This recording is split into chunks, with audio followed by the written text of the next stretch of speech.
Radio Nova, la dernière tournée. Guillaume Meurice, Juliette Arnaud, Pierre-Emmanuel Barré, Aymeric Lompré. Radio. La dernière, en direct de Navaranx. Nova.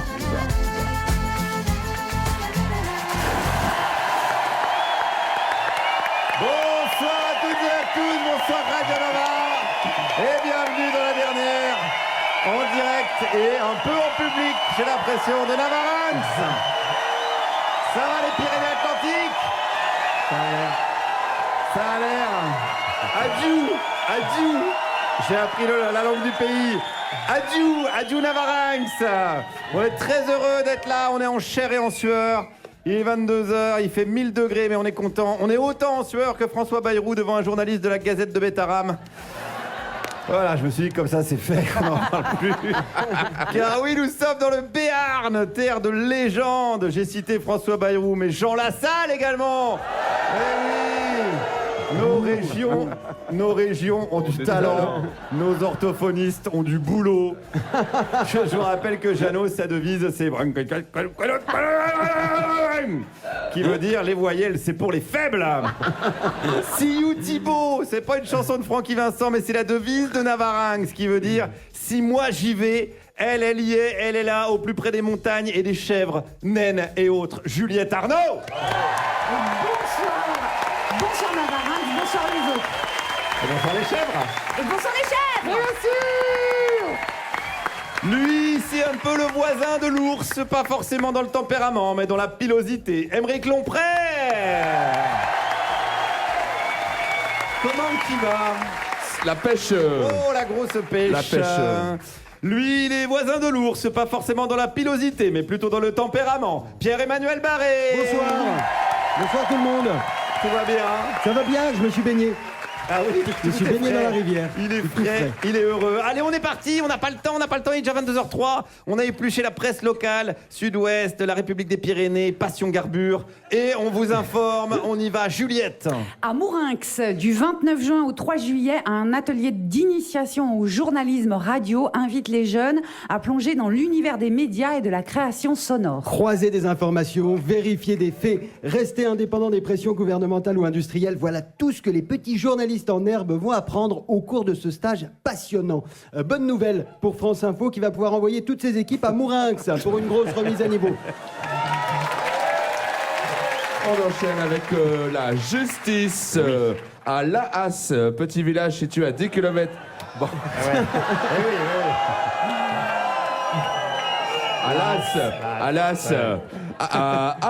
Au petit village. Situé à 10 km d'ici, le maire Jacques Pédeontas, soupçonné de malversation financière. Oui, celui que l'on surnomme le Patrick Balkany béarnais a encore fait des siennes. Il est accusé d'abus de confiance, de prise illégale d'intérêt, de détournement de fonds publics. Un CV parfait pour un prochain poste au gouvernement. Rappelons que Jacques est présumé innocent. Et souhaitons-lui une bonne chance pour le prix François Fillon 2026. Économie. À présent dans les Landes, la préfecture a interdit toute vente d'alcool depuis dimanche. Mais en réalité, il s'agissait d'une erreur d'écriture de l'arrêté. Et vous pensez bien que j'ai enquêté avec ma carte de presse imaginaire. J'ai recueilli ce qu'on appelle dans mon métier un off. La préfecture avertie de l'arrivée de la dernière dans la région a tout simplement paniqué. Sous forme de queue, Lompré dans la place. Interdisez l'alcool, rentrez vos femmes, lavez vos culottes, souquez les artimuses. Tel est le fruit de mon investigation. Oh non. C'est pas sympa. C'est que des vraies infos. C'est pas sympa.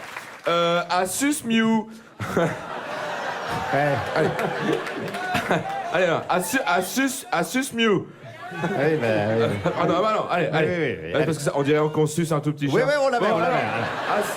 À Sus, je reprends. Je suis un pro. À Susmiu. Mais grandis, Aymeric, grandis. Bon, là, je change. À Béziers, les Biterrois. Non, allez, voilà, bon. Allez. À Allez, canicule oblige à Bayonne. 184 élèves de 11 écoles publiques qualifiées de passoires thermiques ont été accueillis dans les locaux de l'enceinte sportive Jean Daugé. Oui, les écoliers ont pu profiter de la fraîcheur des couloirs climatisés et des dortoirs pour la sieste ont même été installés dans les vestiaires du stade. Un repos bien mérité, mais un réveil un peu brutal lorsque les joueurs de l'Aviron Bayonnais Rugby Pro ont rejoint les vestiaires à la fin de leur entraînement et se sont assis par inadvertance sur les bambins endormis. L'intervention pour récupérer 3 écoliers coincés dans le demi de mêlée du club est toujours en cours au service proctologie du CHU de Bayonne. Bien, bien, bien. On les embrasse. Agriculture. La commune de Navarinx a testé un chantier expérimental d'arrachage en traction animale grâce à des chevaux de trait pour lutter contre le laurier-palme invasif. Une méthode écologique qui permet une extraction complète des racines tout en préservant les sols forestiers. Et ça, c'est formidable. Non, mais c'est vrai. Ça a Vous l'air avez formidable. raison, c'est formidable. Et moi, je pense qu'il faut même expérimenter ce système pour tout ce qui est racines. Tenez les racines dedans à extraire, c'est toujours une tanasse. Bah là, hop, hop, hop, clac, clac. C'est fait et c'est écologique. Ah ouais, mais zut, parce qu'un cheval de trait, c'est bien 700-800 kilos. C'est pas hyper commode pour le faire rentrer dans un cabinet de dentiste. Faudrait peut-être prendre des mini chevals de trait, quoi. Ah ouais. Des poneys de trait. Ouais, Des potrets. ouais. C'est bien ça. Mais c'est comment à peu près un mini cheval de trait ou un poney de trait par rapport à une chèvre naine? Ah, bonne question. Hydratez-vous peut-être plus. Oui, Ouais, on passe aux n'hésitez pas. éphémérides. Merci Ouais, en voilà. tout cas pour tout. Ouais. Éphéméride. Christiane Maldonado, une paloise de Oui, oui. 100 ans, a choisi le McDonald's de l'Escar pour fêter son anniversaire. Et oui, son médecin, ben oui, c'est comme ça. Son médecin lui ayant conseillé d'éviter de manger gras, elle a tout simplement choisi le repas le moins riche en lipides de la région. Délaissant le jarret de porc, l'andouille béarnaise, les manchons de canard confits à la graisse d'oie, le magret sur son lit de gras de bœuf frit dans les tripes de volaille au jus de lardon qui font la joie de tous les fans de triple pontage coronarien à travers le monde. Oui, il n'y a pas beaucoup de régions qui donnent leur nom à une sauce, hein, le Béarn. Ça va, non mais il n'y a pas la région Gribiche, donc ça va, d'accord? Comme on dit dans le Béarn, si t'as pas 3 artères bouchées à 50 ans, t'as raté ta vie. Tiens. Ah, sus mieux. Non, merde. Non, je rigole, ça va, c'est bon. Plus il se passe jamais rien à Susmiou. C'est jamais rien passé à Susmiou. Si à part une fois, il y a un chat, il s'est fait peur. Émeric, on avance. On avance, on fonce. Canicule. Dans les Pyrénées, les manifestations sportives en plein air ont été annulées, sauf notre émission. Car il faut savoir que notre émission, c'est du sport avant tout. Entre l'écriture des chroniques, le travail de recherche qu'on fournit, les heures de lecture, de relecture, les débats, les nanani, nanana, les papapou, les kidikidou. Ouais. Et surtout devoir rire aux chroniques des autres. Oui, c'est vrai que c'est dur. Ça, c'est un sport et du coup, on vous remercie de nous supporter. Allez, et puis on va terminer avec le coup de gueule du jour. Oui, et c'est celui du maire de Guétari. Bien sûr, tout le village s'est réveillé sous le choc après la découverte au petit matin d'un vol de fleurs sous le monument aux morts situé au croisement de la route départementale 810 et du chemin du Trinquet. L'incivilité de trop, un larcin de bas étage. Les mots de Benoît Lamerin, premier édile de la commune, sont durs pour condamner le malfaiteur. Les fleurs, c'est important, ça met les gens de bonne humeur. J'en veux pour preuve le visage rayonnant de Juliette ce matin quand Émeric lui a offert une somptueuse couronne de fleurs avec un bandeau imprimé à nos fiers soldats. Merci beaucoup les amis pour cette revue de presse. Nous voilà bien informés. On se retrouve dans quelques minutes avec notre invité en direct de Navarinx, le Camelot du Béarn. De la Camelot, il va en être question. C'est la pub. Il est 22h11 sur Radio Nova. Vous écoutez la dernière. Juliette Arnaud, Émeric Lompré, Pierre-Emmanuel Barré sont avec nous et il est temps d'accueillir notre invité du jour. Elle est professeure de lettres classiques, traductrice de textes antiques, autrice, militante pour l'accueil des réfugiés. Marie Cosnet va nous accompagner jusqu'au bout de la nuit. Jusqu'à minuit. Merci Marie d'avoir accepté notre invitation. Ben, merci à vous. D'avoir tout décalé ton agenda. Voilà, No- énorme. Voilà. Immense. Normalement, à cette heure-là, tu pionces. Exactement. Voilà, donc tu pourras faire des micro-siestes, tu verras, je te dirai. Il y a des chroniques qui sont un petit peu prévues pour ça. Je te dis pas les noms, tu Pas vas- sympa, pas sympa. Mais déjà, première question, c'est quoi ton lien à Navarinx? Ma sœur, Voilà, impeccable. qui est là. Elle est là, on peut, voilà, elle est dans le public, elle est attentive. Et ton lien à la région? Ma famille. Mais c'est les Landes. Tu as dit tout à l'heure qu'on les détestait, ce qui n'est pas tout à fait vrai. Alors attends, est-ce qu'on peut faire un petit point là-dessus? Les Landes, le Béarn, le Pays Basque, est-ce qu'il y a quand même une sorte d'entente ou est-ce que ça se tire dans les pattes? Bah, tu vois, je suis la preuve de ça. Je suis plutôt des Landes. J'ai vécu au Pays Basque et là, je suis dans le Béarn. Donc, On peut dire que t'es une citoyenne du monde, Marie. C'est bien. Babylone, Babylone. Babylone burn. Et ton lien avec Marseille? Paraît-il, tu as un lien avec Marseille. tout récent. Tout récent. Ouais. Tu habites de Marseille. Tu es venu de Marseille exprès pour nous. Voilà, Et exactement. tu es venu squatter chez ta sœur. Voilà. Ok, comme C'est ça, on sait. Voilà. C'est ça, Ah, c'est ça. très bien, très bien. Comme ça, on commence Voilà. sur des bonnes bases. J'ai dit que tu étais traductrice de textes antiques. Ça, bon, c'est un peu la classe. Je sais pas. Bah si, regarde, comme ça impose un peu le respect et le silence. Comment on devient traductrice de textes antiques? Comment on se passionne pour les textes Il antiques? faut être né il y a très très longtemps. Bon, il vient de te traiter de vieille. Bon, après Non, ça... c'est pas vrai, c'était Ouais, ouais, il a- il a- Non, vous n'avez pas d'humour. C'était de l'humour absurde. On peut plus rien dire. Mais c'est honteux. Voilà, je vais sur monsieur. Europe 1. Allez. Laissez parler Marie. Mais non, en fait, on ne se passionne pas pour les textes antiques. Ah. On se passionne pour des textes. Ouais. Et on s'en fout qu'ils soient antiques. En fait, D'accord. on se passionne pour des textes, en l'occurrence les Métamorphoses d'Ovide en 2017, que j'ai traduit. Et voilà, il se trouve qu'ils sont antiques, mais on en fait quelque chose de tout à fait contemporain. Ouais. Ah, on se fait engueuler parce que les gens n'entendent rien. Ah bah débrouillez-vous. Ah oui, il faut que tu parles plus dans le micro, Marie, c'est pour ça. Et alors, Voilà. ce texte, Les Métamorphoses d'Ovide, c'est un texte qui a été. C'est C'est mieux pas là Mais c'est pas la même personne qui parle. C'est un texte qui a été déjà traduit plusieurs fois. Toi, la première fois que tu l'as lu dans sa langue originale ou c'était déjà Oui. une traduction? Non, bon, j'avais dû lire des traductions, j'allais dire comme tout le monde, mais Oui. Alors. Ouais. Avançons, avançons. Non, mais c'est quand même particulier comme passion. mais oui, je l'ai lu en langue originale et puis je l'ai traduit petit à petit. Mais tu avais lu, c'est-à-dire tu avais lu d'autres traductions, tu t'étais dit, Oui. je trouve que le travail Non. n'est ni fait ni à faire, je recommence.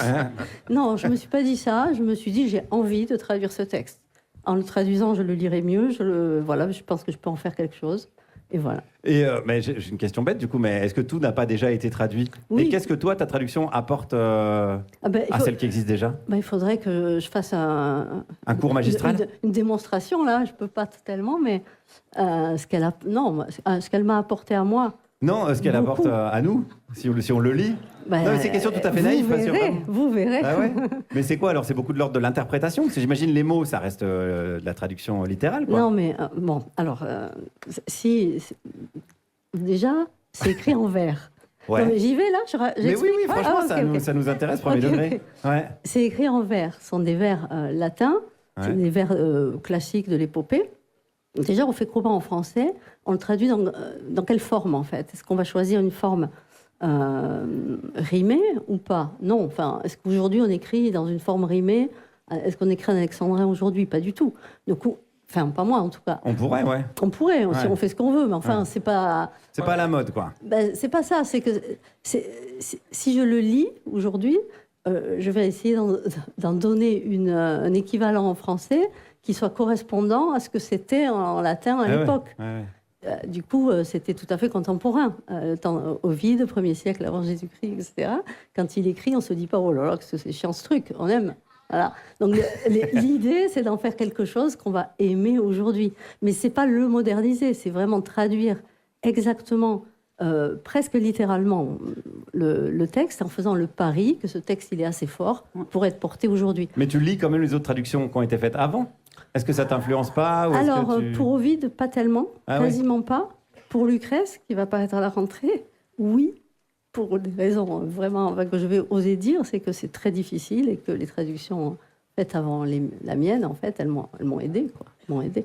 Et justement, je t'ai entendu dire dans une interview que dans ce registre, le registre de la traduction, tu n'étais pas forcément la plus légitime. Je te cite mot pour mot. Tout à fait vrai. Et je me suis dit, parce que moi, je comprends très bien de ne pas se sentir légitime, ça apporte quoi dans cet exercice-là de ne pas se sentir légitime, enfin la plus légitime? Ah, mais c'est vachement bien. Enfin, de ne pas se sentir la plus légitime ou ne pas se sentir légitime, ça ne veut pas dire qu'on ne sait pas faire. Non. ça veut dire que j'ai pas passé ma vie à travailler sur Lucrèce. J'ai pas passé ma vie à travailler sur Ovide, par exemple. Mais est-ce que Il y a ça des donne- gens qui font ça, en fait, qui vont travailler que sur Ovide, que sur Lucrèce, qui sont des spécialistes universitaires, etc. C'est génial. Mais est-ce Je me que toi, sers ça- d'eux. Est-ce que toi, ça te donne de la liberté? Complètement. Ça me donne cette liberté dont je parlais. Quel est le vers que je vais choisir, un vers libre? Quels vont être les critères de traduction que je vais choisir? Par exemple, si Ovide utilise un mot, un exemple, le mot Carmen, qui veut dire poème, s'il utilise ce mot-là 15 fois dans le poème, dans le long texte, dans l'épopée, ben moi je vais toujours le traduire par le même mot, alors que c'est un mot qui est polysémique en fait en latin, qui veut dire aussi un sort, un sortilège, un miracle, enfin... voilà. Et qu'est-ce que ces textes aujourd'hui ont à nous apporter? Parce qu'on dit, on a l'impression que c'est des textes antiques, donc c'est des récits de l'époque, la mythologie beaucoup, mais aujourd'hui, en Bon, 2026, en France, qu'est-ce que ça peut... On aurait plein d'exemples. Enfin, si je parle d'Ovide, il y a plein d'histoires qui aujourd'hui peuvent être racontées. Enfin, en tout cas, les enfants le lisent, ils adorent. Hein. Par exemple, alors, est-ce que tu aurais des exemples? Oui, alors j'essaie.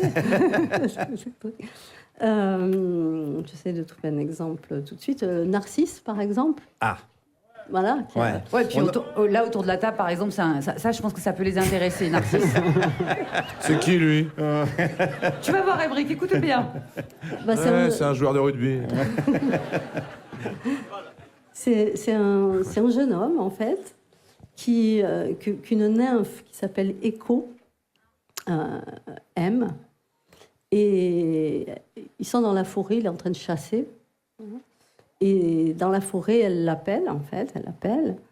Et elle a reçu déjà elle a reçu de la part des déesses, je crois, je ne me rappelle plus très bien, une espèce de malédiction qui fait qu'elle ne peut répéter que la fin des phrases. D'où son nom, Écho.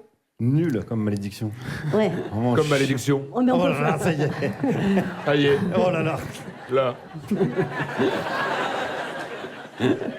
Comment ça se termine? Vite, parce que... mais Dit. on peut faire plein de trucs avec ça, en effet. C'est ce que fait Ovide, d'ailleurs. Et elle tombe sur Narcisse, dont elle tombe immédiatement amoureuse.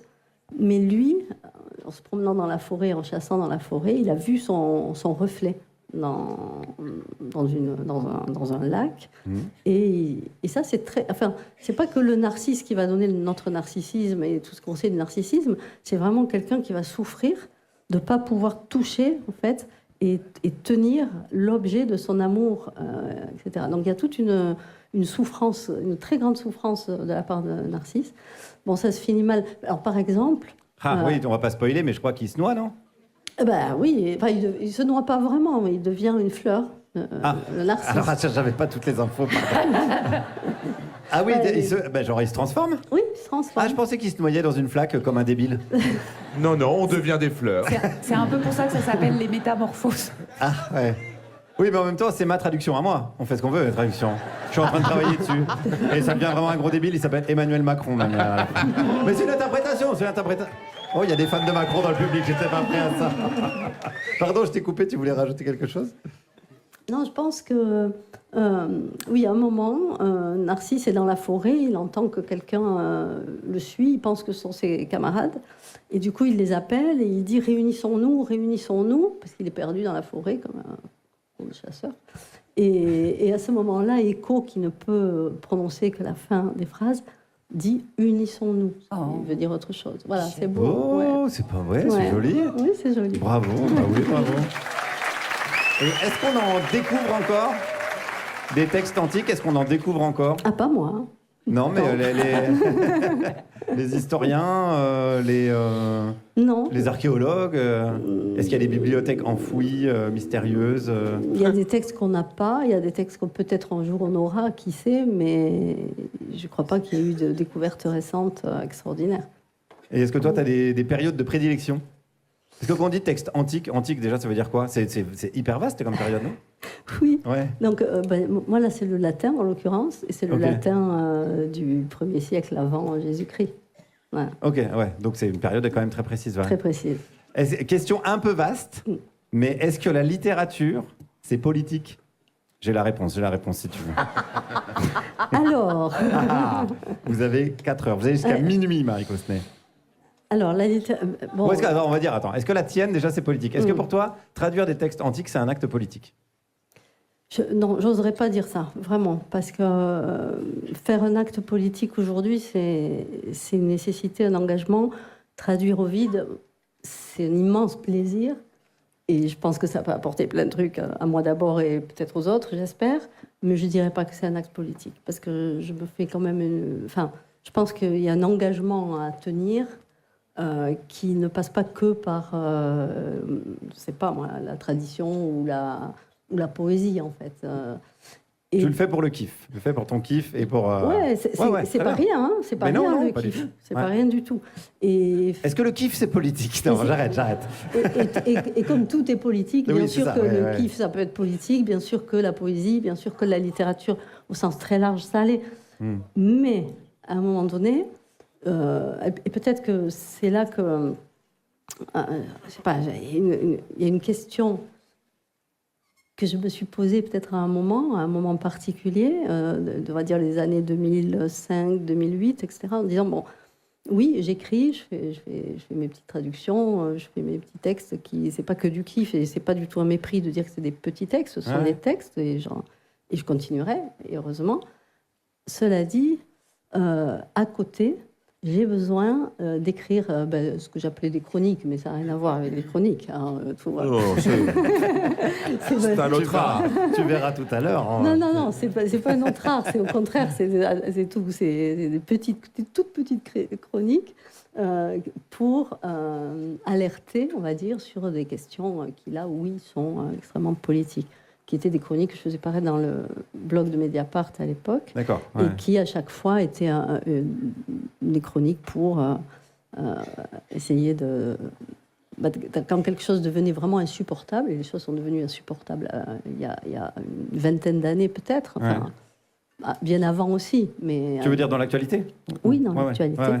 Et donc c'est ton moyen à toi de décharger le... Qui étaient des moyens. Et alors après, on se dit, que faire avec ces deux types d'écriture finalement, qui sont d'un côté la traduction, de l'autre côté des textes peut-être davantage fictionnels, ou voilà, qu'on dirait littéraires, je ne sais pas. Et puis des textes qui vont peut-être essayer d'intervenir dans le réel d'aujourd'hui. Ouais. Voilà. Voilà. Et ça se complète, ça se répond parfois? Tu te sers de tes traductions pour éclairer l'époque? Bien sûr, j'ai toujours fait ça, parce qu'on se sert de ce qu'on a pour essayer de comprendre et de déchiffrer ce qui se vit. Et puis à un moment donné, ça s'est rejoint. Voilà. Ok. Ça. Oui, Juliette? Je peux poser une petite question? Oui, vas-y. Tu as dit tout à l'heure le moment où ça a commencé à devenir insupportable. Guillaume t'a dit la vie, le monde, la marche du monde.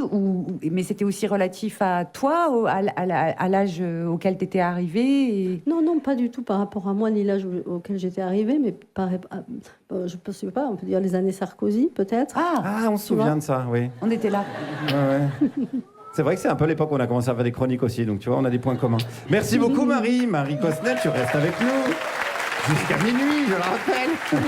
On va faire une petite pause musicale pour se rafraîchir, parce qu'il fait encore bien chaud. Est-ce qu'on n'écouterait pas La Reine des Neiges pour se rafraîchir? Libéré! Délivré. Non, on va écouter on est censuré. un petit chat. On va écouter Chaton, parce que c'est un des noms qui s'est donné, parce que c'est un musicien un peu...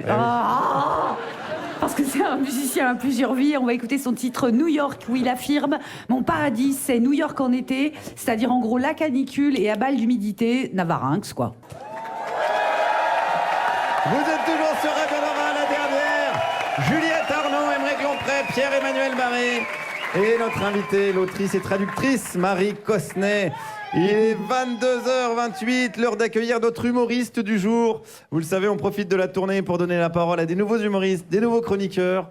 Son spectacle s'appelle Éclairé par accident. Navarinx, faites un maximum de bruit pour Pierre Divertito.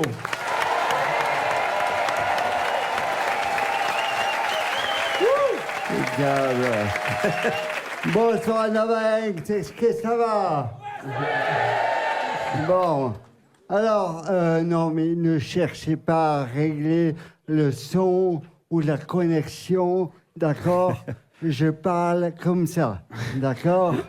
vous me voyez, vous m'entendez, et là, je vois déjà des têtes intriguées. Tiens, Radio Nova a invité des alcooliques à l'antenne. Alors, je vous rappelle que Emmerich a déjà le rôle. Voilà. Et non, je ne suis pas bourré. Et oui, je suis handicapé. Voilà. Regarde la compassion du public. C'est dingue. C'est dingue. Non, mais je sais que ça se voit pas trop, parce que je marche, je cours, et je suis drôle.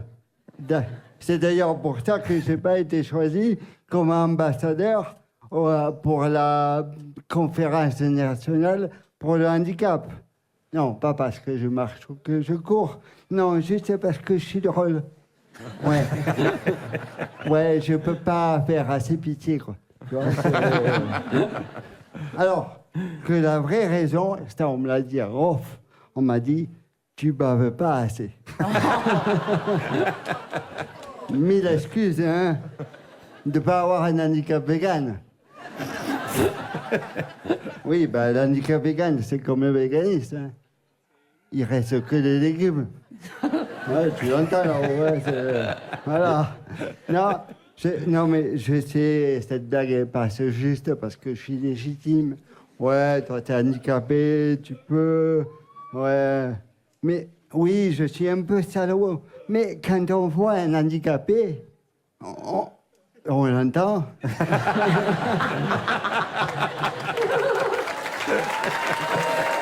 Voilà. On voit un bisounours tout gentil.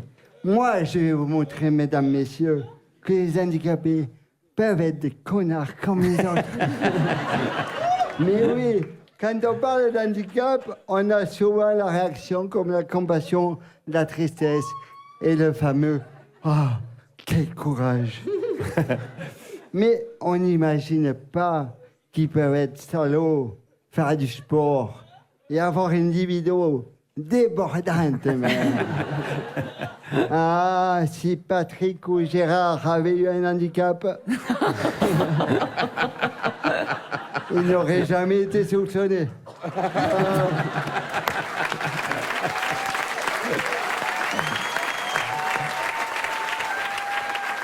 Mais croyez-moi, les handicapés sont des connards comme les autres.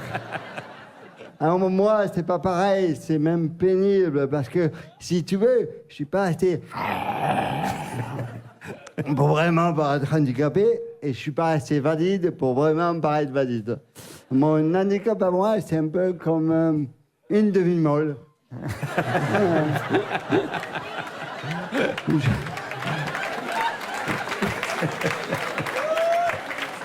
Juste assez dur pour savoir que ça marche, mais pas assez pour rentrer.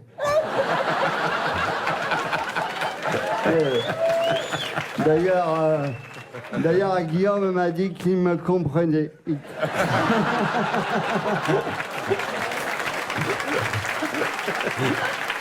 Mais vous aurez remarqué que l'invité humoristique handicapé a été invité au moment de la canicule. Ils se sont dit, allez hop, là c'est sûr il ne pourra pas survivre. Mais attention, le handicap, c'est comme un Depardieu. Il joue bien la comédie, il donne pas envie, et t'imagines pas que ça peut être pervers. Hein. Ouais. J'ai déjà entendu dans ma vie, ouais, ça va être dur. Pierre, ça doit pas être facile avec les femmes. En tout cas, moi, je vais pas me plaindre. Il y a des avantages à avoir un handicap. Mais oui, hein, tu t'égares où tu veux, tu ne payes pas.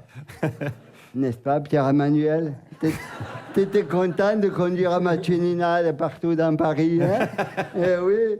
Et puis quand tu as un handicap, tu touches les allocations. Eh oui, mesdames, messieurs, les handicapés, eux aussi, coûtent cher à la France. Hein? Enfin, tu touches les allocations, sauf si tu bosses. Hein? Si tu bosses, tu n'es plus handicapé. Hein? Alors que quand tu n'es plus ministre, tu as encore des avantages.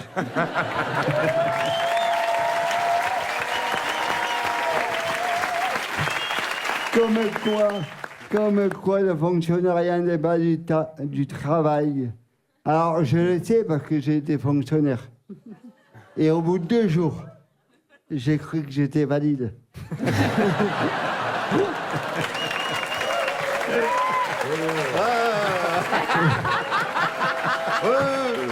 Au bout de 3, je me suis cru hyper actif. Et au bout de 4, ben j'ai fait un burn-out. Mais bon, vous vous souvenez du film Intouchable? En fait, quand tu as un handicap, c'est plutôt insoupçonnable. Moi, quand je me fais arrêter pour un contrôle d'alcoolémie, je secoue le macaron devant le pare-brise. Et si ça ne dissuade pas un peu, je suis là, je dis, et voilà, la vie s'acharne encore sur moi. Et je bave sur le permis quand je le donne aux flics. Ouais. Mais bon, il paraît que je ressemble à un humoriste célèbre. Eh oui, eh oui. Quel humoriste? Ben, quand je joue, on me dit que j'ai un air de Danny Boone. Et sur mon affiche, on me dit que j'ai un air de Cat Bérade. Ouais, moi, je suis le ch'ti de la côte rep. Mais bon, je vous l'ai dit, insoupçonnable. Souvent, les gens se confient en moi. Et l'autre jour, un collègue m'a dit, Pierre, je crois que ma femme me trompe. Ok, mais pourquoi tu me dis ça à moi? Je dis, ben, avec toi, au moins, tu es le seul en qui j'ai confiance et je sais qu'avec toi, j'ai aucun risque. Allô, Juliette? Ouais, je te l'avais dit, on n'a rien à craindre.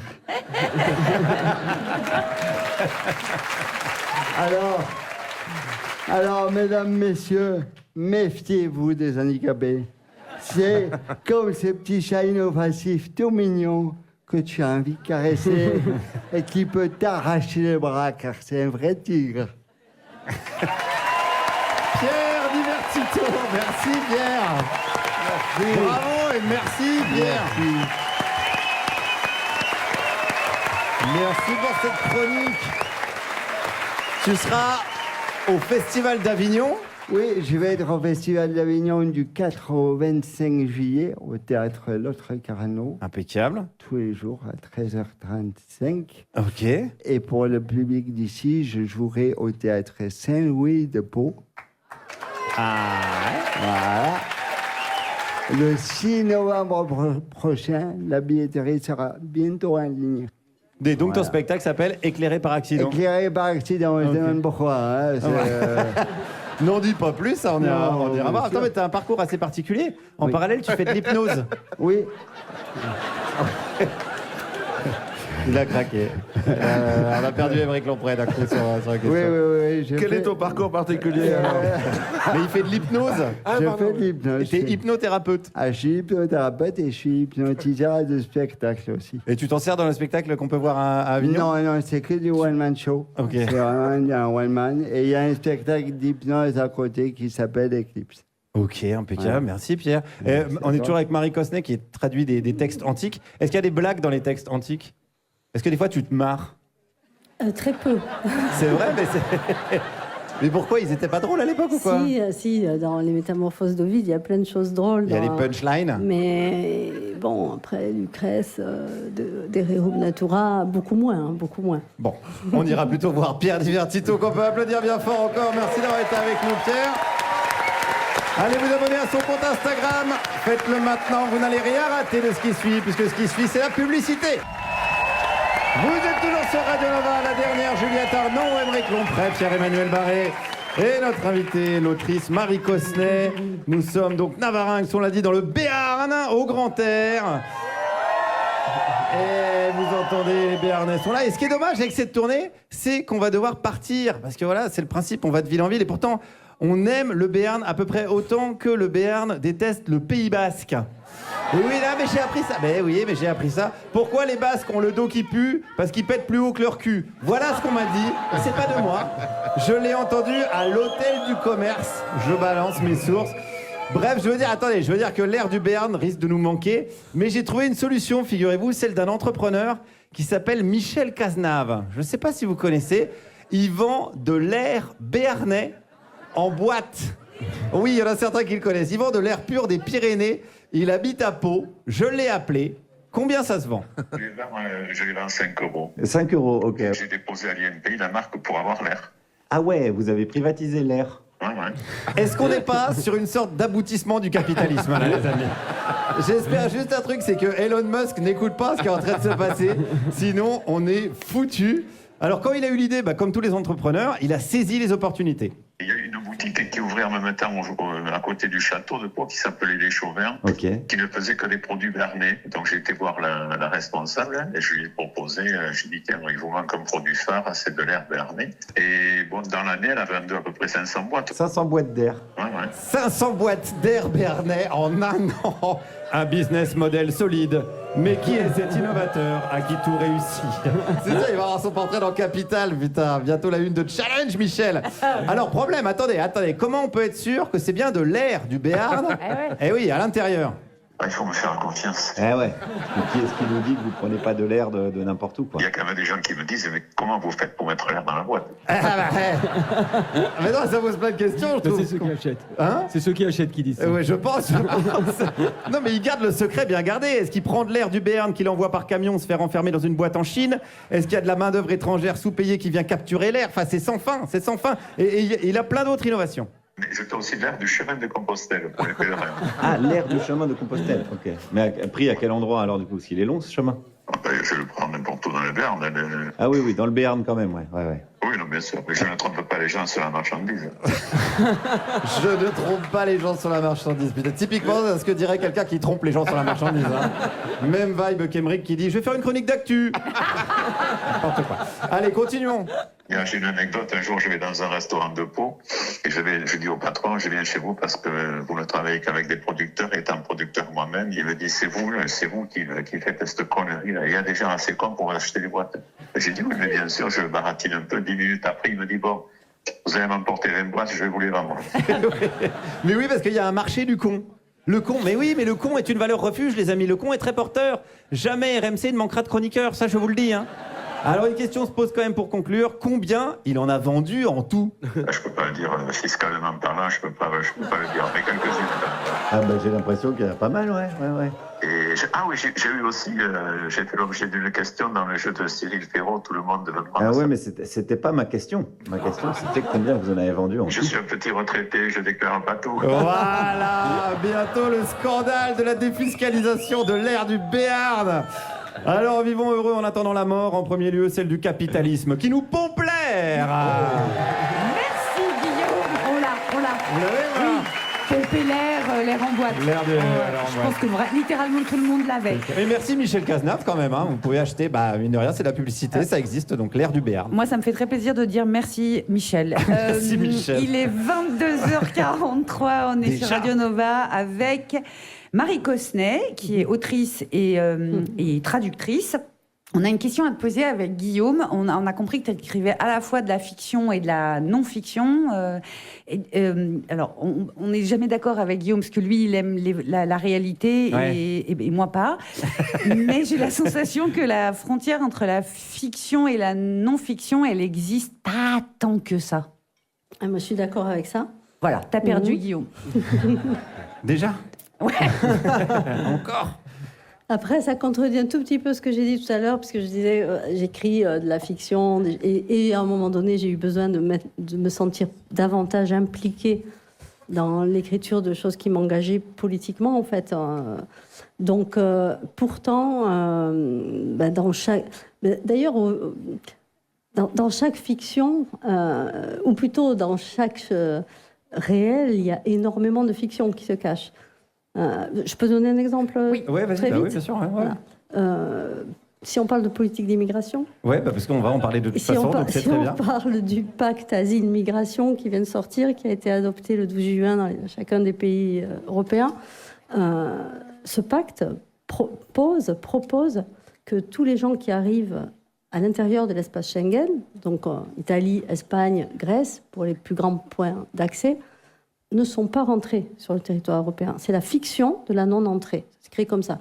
On est en plein réel et on propose ce qui s'écrit comme ça, la fiction de la non-entrée. Tu veux dire Les sur le gens- document, c'est marqué ça? Oui, les Ah bon gens qui sont là ne sont pas là. Parce qu'ils ne sont pas rentrés. Parce qu'ils n'ont pas le droit de rentrer. Alors après, ce qu'on fait avec des gens qui ne sont pas là alors qu'ils sont là, on va en parler. Mais c'est pour dire qu'en fait, dans le réel se cache tout un tas de fictions, en fait. De la fiction, il y en a partout. Et du réel, il y en a partout, si je veux défendre ma part aussi. Et du réel aussi. Tu écris beaucoup, donc on va aller sur ce thème, puisque c'est ton thème de prédilection. Sur les migrations, tu as écrit une trilogie qui s'appelle Des îles. Comment tu as rencontré cette thématique ? Ça, je ne saurais pas dire, parce qu'il y a très très longtemps, peut-être de vivre pas très loin d'une frontière. Ici, on n'est pas très loin d'une frontière, la frontière espagnole. Peut-être aussi par un sentiment d'injustice radicale. Moi, je peux me déplacer, enfin même si je me déplace très peu finalement, mais je peux me déplacer, j'ai un passeport qui me permet de me déplacer. D'autres non, et à partir de là, ça a commencé. Et puis à partir de là, ça a été au départ un engagement peut-être un peu associatif, CIMAD, etc. Et puis de plus en plus de besoins, en fait. Ce que je disais tout à l'heure, sentir que tout d'un coup, ce qu'on fait ne suffit pas et qu'il y a besoin d'un engagement autre, différent. Donc, quand tu as commencé à t'engager auprès d'associations, est-ce que... Oui, c'est vrai, déjà, bravo. Quand tu as commencé à t'engager, est-ce que tu avais déjà une volonté d'en faire quelque chose en termes de littérature ou pas du tout ? Non, pas du tout. C'était ton temps libre, bénévole C'était, comme on dirait, de l'activisme aujourd'hui, comme on disait, du militantisme à ce moment-là. Et c'était davantage justement que répondre à des besoins urgents, en fait. Donc, je sais pas, on se souvient de peut-être 2005, donc c'est Sarkozy. Toujours lui. On n'a jamais autant parlé de Sarkozy. Et oui, pardon, mais il faut remonter à la source. On remonte à la base. Il faut remonter à la source. Très bien. Et 2008, c'est la création. Enfin, c'est pas la création parce qu'ils existent déjà, mais enfin, c'est l'élargissement très très très très grand des centres de rétention en France, mais partout en Europe, mais en France. Et c'est donc la rétention administrative de gens qui n'ont commis aucun délit, puisque être sans papier qu'il faut, sans les papiers qu'il faut, à ce moment-là, c'est pas un délit. Pourtant, les gens ne sont pas en détention, et c'est pour ça que la question des fictions, la question des mots qui portent, et après on verra aussi la question des métaphores, c'est hyper important en fait, tout ce langage-là, parce que c'est des gens qui sont en rétention. À l'époque, la rétention, elle pouvait durer 30 jours à ce moment-là, et du coup, c'était être... Enfin, moi, mon rôle, c'était d'être là, présente, devant le juge de la liberté et de la rétention. Donc tu accompagnais de la les rétention. réfugiés, J'étais surtout là pour observer et pour voir ce qui se passait, parce que c'était assez nouveau, parce que c'est quand même une situation complètement dingue. C'est des gens qui étaient en rétention administrative, mais qui passaient pourtant devant le juge des libertés de la détention, parce qu'il fallait voir si leur rétention était correcte. C'est quoi la différence exacte entre détention et rétention ? La détention, c'est que tu es prisonnier parce que tu as commis un délit, que tu es passé devant la justice. Et la rétention, ça n'a rien à voir, c'est la rétention administrative. T'es enfermé quand même. T'es enfermé quand même. Tu peux avoir un téléphone sans... tu peux avoir enfin, voilà, t'es enfermé 30 jours, sans aucun délit, en fait. Et sans qu'un juge t'ait jugé coupable de quoi que ce soit. Enfin, c'est un truc de dingue. Il a suffi d'être arrêté par quelqu'un de la police ou de la gendarmerie. Voilà, oui. T'as commis aucun délit, c'est quand même c'est un truc. On est passé là en 2008, je pense, oui, c'est 2008. C'est le moment de la création du ministère de l'immigration, etc. Brice Hortefeux. C'est Hortefeux, c'est toute cette époque-là. C'était Éric Besson, je crois, à l'époque. Éric Besson. On ne siffle pas les gens. Ce n'est pas l'esprit de l'émission. Et donc, toi, tu les accompagnais et tu les aidais, j'imagine. Oui, les séances étaient publiques. Ah oui, ok. Et du coup, je voulais voir ce qui allait se passer, parce que c'était une situation qui était... À partir du moment où on enferme des gens sans délit, qui ont pour point commun d'être des gens étrangers, c'était comme une justice spéciale pour étrangers, parce qu'en principe, on n'enferme pas les gens qui n'ont pas commis de délit, en fait. Et du coup, c'était voir ce qui allait se passer, etc. Et c'est comme ça que j'ai commencé à écrire ces fameuses chroniques, pardon. Mais non, mais c'est le même mot. Donc, voilà, c'est le même mot. C'était sur Mediapart à ce moment-là, qui a donné un petit texte après qui s'appelle Entre chagrin et néant. Mais parce que tu avais aussi l'impression, si tu voulais les écrire et donc qu'elles soient publiées sur Mediapart, tu avais l'impression que ces choses-là se passaient dans le plus grand des calmes, et que personne en fait ne réagissait. Oui. J'avais l'impression qu'à partir du moment où on enferme une catégorie de la population sans aucune raison, sans aucun délit, C'est-à-dire que les choses viennent toujours d'en haut et infusent en fait dans la société. Il y aurait bien un moment où on se dirait ah ouais, ils étaient quand même coupables de quelque chose puisqu'ils sont en prison en fait.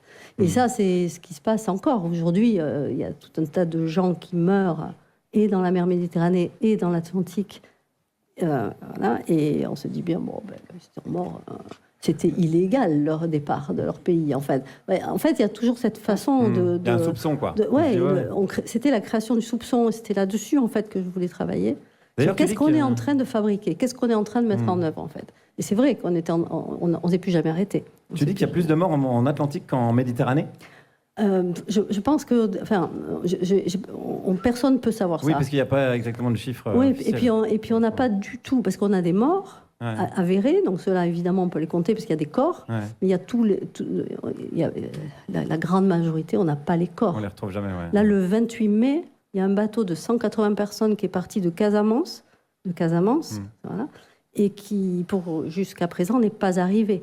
Donc quand on part de Casamance, on vise les Canaries. Et c'est très certainement un bateau qui n'arrivera pas. Donc c'est 180 personnes qu'on attend encore.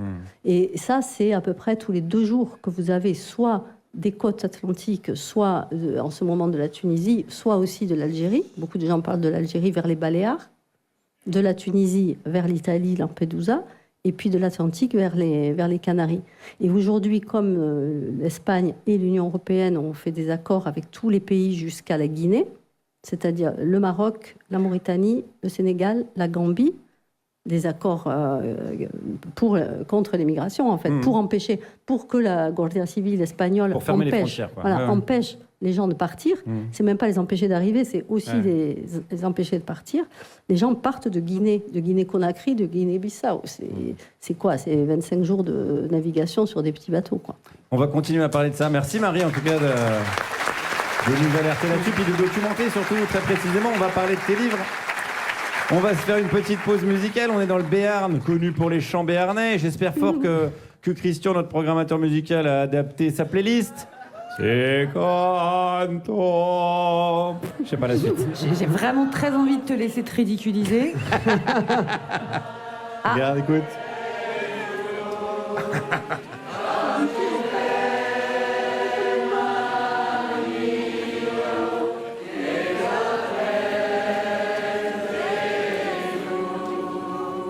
Joli.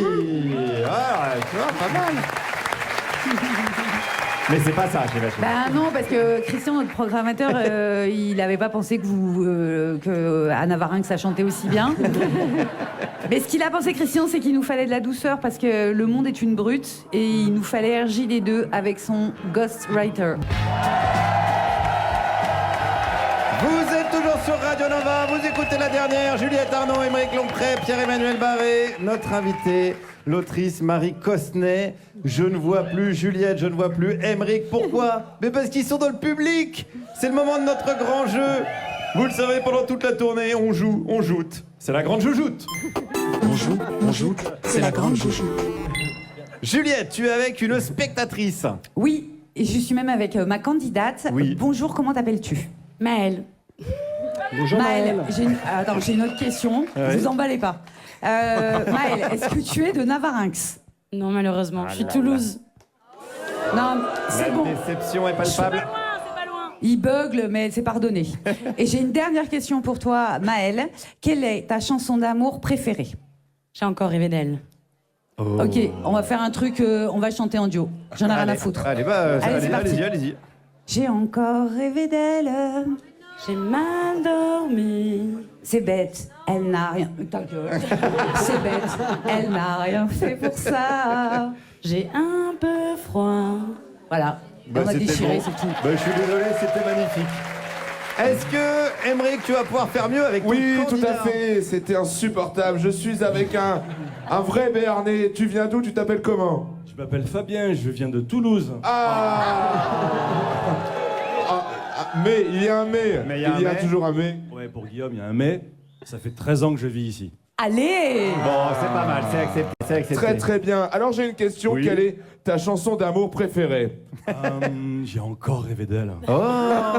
Eh ben on va la chanter ensemble. On vous J'ai écoute. encore rêvé d'elle. Allez, Maël a gagné. Elle a rien fait pour moi. Moi non plus. Voilà, donc c'était déjà bien. C'était déjà Et tu bien. fais quoi dans la vie? Tu fais quoi dans la vie? J'ai fait du développement web. Ouais, il est au chômage, quoi. Voilà, Bon, au alors, chômage. Notre jeu sera arbitré par notre formidable arbitre, Pierre-Emmanuel Barré, ici Bonsoir. présent, Bonsoir, je vais être dur, je vais être strict. comme d'habitude, et a gagné un fabuleux cadeau aujourd'hui. C'est le rapport du GIEC, mais selon comment l'imaginent les pays du G7. Donc c'est la version Moltonel qui vous sera offerte. Allez, on y va. Première question, Juliette, pour ta candidate. Alors Maël, qu'est-ce qui est le plus long? Oula. Ouais, est-ce que c'est, 4 propositions, est-ce que c'est l'interruption du match de l'équipe de France cette nuit? Est-ce que c'est la canicule de juin 2026? Il fait chaud, non? Est-ce que c'est une phrase de Jean-Luc Mélenchon? Est-ce que c'est une chronique d'Émeric Lomprey? Attention, on ne parle pas en durée ressentie. Oh, pas facile. Quelle est ta réponse, Maël? Le capitalisme. Elle propose. Elle a droit. Ça, c'est Moi, audacieux, je monsieur l'accepte. l'arbitre. Je l'accepte. C'est accepté, Je un point l'accepte. pour Maël. Oh, c'était facile, c'était facile. Héroïque. C'était facile. Je suis toujours avec Fabien qui est au chômage. Alors, qu'est-ce qui est le. Alors, ça, c'est la question de Juliette. Alors, Ouais. comment s'appelle le parti politique d'Édouard Philippe? 1. Horizon. 2. Vertical. 3. Paysage. Ou 4. Nul, nul, nul. Allez, nul. La réponse est nul, nul, nul. Monsieur l'arbitre. Il y avait 2 bonnes réponses. Et donc, Il y avait Horizon et nul. un partout. Un partout, c'est pas Ah, partout. possible, mais quel c'est pas fini. suspense. C'est pas fini parce qu'il y a une question bonus qui vaut 273 000 points. Waouh. C'est moi qui la pose. Oui. Quelle est la température la plus chaude jamais enregistrée en France? Maël, t'es prête? Vas-y. Il n'y a pas de choix. Non, Ok. mais non. Ouais. En France, En France. C'est long, c'est J'allais dire- long. 45. 45 pour Maël. 45. On me souffle Fabien. 49.3 dans l'oreille. On me souffle 49.3. Si tu dis 49.3, Pierre va te faire gagner. Non, dis pas ça, dis pas ça. 49 et 3 dixièmes. Alors, non. 49.3 ici. Alors, monsieur la, bonne l'arbitre. la bonne réponse était de 46 degrés. Ah. Eh oui, c'est un Vérard dans l'héros. C'est Maël qui a gagné. désolé. Maël qui remporte le jeu. mais Bravo c'est Maël, la on peut triche. applaudir bien C'est la fort. triche. Ce soir, Fabien, tu t'essuieras avec les doigts. Et les deux candidats remportent 5 livres de la collection 10-18, des goodies Enercop. Et donc seulement pour Maël, la version Moltonel du rapport du GIEC que je t'envoie sans plus attendre. Merci beaucoup, on peut applaudir Juliette Arnaud et Émeric Lomprey Bravo Juliette. pour cette grande joujoute qui nous réjouit. Nous sommes toujours avec notre invitée, l'autrice Marie Cosnay, et on parlait d'un sujet beaucoup moins rigolo. On parlait des gens qui meurent en migration, et on parlait aussi de ton rapport à la fiction et au réel. Donc tu nous disais que tu faisais des chroniques parce que tu accompagnais des réfugiés, parce qu'il y a aussi un débat sémantique sur le mot réfugié migrant. Je pense qu'on préfère le mot réfugié. Et tu en as fait un livre, une trilogie qui s'appelle Des îles, qui sort bientôt en poche d'ailleurs. Quel est là-dedans ton rapport à la fiction et à la réalité? Est-ce que pour toi, tu as un travail de journaliste ou pas? Alors, encore une fois, j'ai oublié de mettre le casque. Tu peux ou tu peux ne pas le mettre, c'est pas obligatoire. C'est mieux comme Ouais, ça. c'est pour le style, comme ça Ah, fait c'est genre pour t'es le à la style, radio. hein. Ouais. Si tu le mets sur une oreille, c'est un peu plus classe encore. Si tu mets sur le coude, t'as l'air trop con. Donc. Et oui, c'est pas évident. Donc, ma question. Bon, ouais, ma alors question était- peut-être que c'est un peu la même réponse que tout à l'heure pour la traduction. Je ne suis Ouais. pas journaliste, clairement pas. Je ne suis pas sociologue non plus. Donc je suis pas légitime, encore une fois. Mais Décidément, c'est une passion, ça Marie. fait beaucoup, c'est une passion. Oui, Ah c'est oui. une passion. Et donc, je suis assez libre en fait de faire ce que je veux parce que je respecte pas le temps du journalisme. Je fais exactement Ouais. ce que je veux. Du coup, ce que ça donne en fait par exemple dans Des îles, dans la trilogie Des îles, ce sont des notes prises au fur et à mesure de mes rencontres et de ce que je découvre comme problématiques liées aux empêchements migratoires. Parce que je pas aux précise quand migrations. même, tu vas sur place. Oui, Oui, c'est ça. oui. Donc, Bon, tu as après, été en quelquefois- Grèce, tu as été aux Canaries, Oui. tu as été. Ouais. Oui, mais quelquefois sur place, c'est tout près. Hein, c'est à la frontière entre Irun et Hendaye, Ouais. pas très loin d'ici. Et j'écris autour de ça, en fait. Mais j'écris ce que je fais. C'est pas ce que moi je fais, ce que nous faisons avec les personnes concernées pour atteindre tel ou tel résultat. Alors, au début, des choses peut-être qui nous semblaient peut-être un petit peu plus simples, simplement une demande d'asile, etc. Puis, très vite, ça a été chercher quelqu'un qui n'est pas arrivé, répondre à des situations que l'illégalisation des déplacements ont fabriquées, savoir par exemple la séparation des enfants à l'intérieur même de l'Union européenne, puisqu'ils peuvent ne pas arriver dans le même bateau comme parents. Et à ce moment-là, ils vont être séparés et les parents perdent l'autorité parentale parce que d'abord, on ne sait pas où ils sont et il faut les chercher. Enfin, toutes ces situations qui touchent et qui abîment définitivement les liens familiaux, que ce soit avec les morts ou que ce soit avec les enfants, ce sont des situations qui posent des problèmes auxquels il n'y a pas de réponse, en fait. Mais toi, tu t'impliques. Adaptée. Tu t'impliques dans les Oui, recherches. oui, Ce que voilà. tu expliques dans tes livres, c'est que tu es vraiment Voilà. clairement un élément de la recherche. Tu échanges avec les familles, tu échanges. Quelles sont les difficultés que tu rencontres? Parce que par exemple, quand tu essaies d'avoir des renseignements, ça arrive qu'il y ait des gens qui te disent on ne sait pas qui vous êtes. Si ça se trouve, Alors, quelqu'un qui veut récupérer de l'argent, etc. Oui, la difficulté de ne pas être une association, en effet. Mais ça, il faut travailler avec des associations à chaque fois, même si ce n'est pas les mêmes. Mais la difficulté, en fait, elle est à tout. Par exemple, on tente, il faut identifier le corps de quelqu'un. Voilà. On n'est pas légitime non plus, encore une fois, pour le faire, puisqu'on n'est pas de la famille. En fait. Donc il faut en effet qu'un notaire de Bouaké, par exemple, nous fasse un bon pour un accord, en fait, pour un pouvoir, en fait, pour pouvoir agir à la place de cette famille. Il faut que cet accord soit traduit dans la langue et certifié devant, etc. Donc c'est extrêmement long. Tout ça, ce sont des... Donc les difficultés, elles sont liées en fait aux absurdités et au labyrinthe administratif et juridique en fait que crée l'illégalisation toujours plus pensée, des frontières.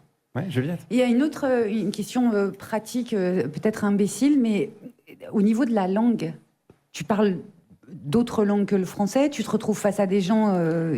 Alors, les gens qui arrivent en France parlent français parce qu'ils viennent du Sénégal, ils viennent de Guinée, ils viennent beaucoup d'Algérie, ils viennent de Côte d'Ivoire. Et du coup, les gens que j'ai rencontrés parlaient tous aussi bien français que moi. Donc ça, c'est absolument pas un problème. Ils viennent chez nous parce qu'on est allé chez eux, en fait. Ah oui, il paraît ça, oui. Qui s'appelle Orio, la colonisation. Quelque chose comme ça. Et comment se fait le rapprochement? Comment ils se confient? Parce que j'imagine que c'est pas évident. Enfin, ils te connaissent pas. Tu arrives. J'imagine que tu dis pas bonjour. Je vais écrire ton histoire. Raconte-moi tout, quoi. Peut-être je raconte une histoire pour un exemple pour que ce soit un peu concret, en fait. Par exemple, à Bayonne, en 2018, la frontière entre Irun et Hendaye a été la frontière qui a le plus reçu en fait de personnes qui étaient en déplacement, en fait, qui arrivaient des Canaries justement, depuis les Canaries, et qui en remontant de l'Espagne arrivent en France, etc. Et donc en 2018, beaucoup de personnes sont passées par là, et une maison qui s'appelle Paucha, la pause, le repos, etc. C'est ouvert, c'est créé, qui a été un lieu d'abord militant et puis vite accompagné et aidé par l'institution et la municipalité et puis des associations. Voilà. Et dans ce lieu sont passés beaucoup de monde. Et du coup, c'était assez facile de rencontrer quelqu'un et de pouvoir... on ne cherchait pas à rencontrer qui que ce soit, mais en fait, c'était assez facile de savoir de quoi les gens avaient besoin. Les gens se confient, quoi, oui. Oui, puis les gens sont en demande. Enfin, ils sont en demande. Ils ne se confient pas forcément, mais soit ils veulent demander l'asile à Bordeaux. Comment on fait concrètement? Comment on fait pour prendre un bus pour aller à Paris? Est-ce que c'est plus malin de se faire reconnaître mineur à Paris ou dans la Creuse? Dans la Creuse, en fait. Petite astuce. Etc. Ouais. Et à un moment donné, les gens disaient non, moi je reste ici pour l'instant parce que j'attends ma sœur. Ma sœur, elle est passée, elle est arrivée aux Canaries il y a 15 jours, j'en suis sûre, elle est partie, etc. J'attends ma sœur. Et la sœur, une semaine après, 15 jours après, 3 semaines, etc., n'arrivait pas. Et du coup, on comprend là, très concrètement, qu'elle n'arrivera jamais. Et voilà, et alors on cherche la sœur. Ouais. Va dans les îles, va la chercher, etc. Et toi, ça commence concrètement, comme ça. ouais. Toi, concrètement, tu l'as fait. Tu as été Oui. dans les îles, tu as été... Alors, pas réellement pour aller chercher la sœur de ce garçon Ouais, dont ouais. je parle, et qui existe et avec qui je suis toujours en contact, parce que ses camarades et lui-même, au fond, savaient qu'elle n'était pas arrivée, Ouais. qu'elle n'arriverait pas. Mais j'y suis quand même allée, oui. Quelquefois, on cherche des gens qu'on peut trouver, une petite fille notamment, qui avait été donnée morte et qui était dans un centre des Canaries. Il y a aussi des histoires qui se finissent pas trop mal. Voilà, c'est pour ça. C'est pas mal de le rappeler. Voilà. Ouais. Merci beaucoup, Marie. Merci, on va se faire une autre petite pause musicale. Et aux grandes dames des compositeurs des années 80-90, c'est pas moi qui m'en occupe. Là, on va écouter le choix de notre réalisateur Malo Williams. Qu'est-ce que tu nous as choisi? On va écouter un morceau de 2002 qui est plutôt pas mal dans le thème. Alors c'est un groupe de rap français qui s'appelle La Rumeur, qui est très très réputé, notamment pour leur écriture. Donc c'est un morceau qui s'appelle Le cuir usé d'une valise, où ils racontent l'histoire de l'immigration de leurs parents. Il faut savoir que La Rumeur, ils se revendiquent pas comme rappeur français, mais comme rappeur fils d'immigrés. Et pour être parfaitement dans le thème, il faut savoir que cet album qui est sorti en 2002, qui s'appelle L'ombre sur la mesure, a valu une plainte de Nicolas Sarkozy. Ah, allez, troisième mention de Nicolas Sarkozy. Et le rappeur Amé a mis 10 ans avant d'être relaxé parce qu'il avait dénoncé notamment les violences policières.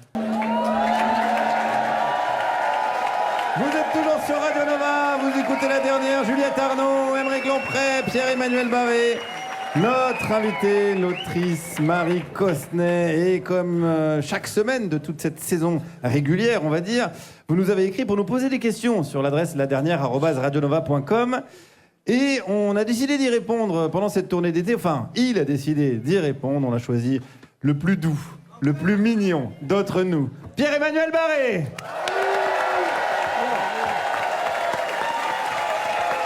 Alors, merci. Alors j'ai lu.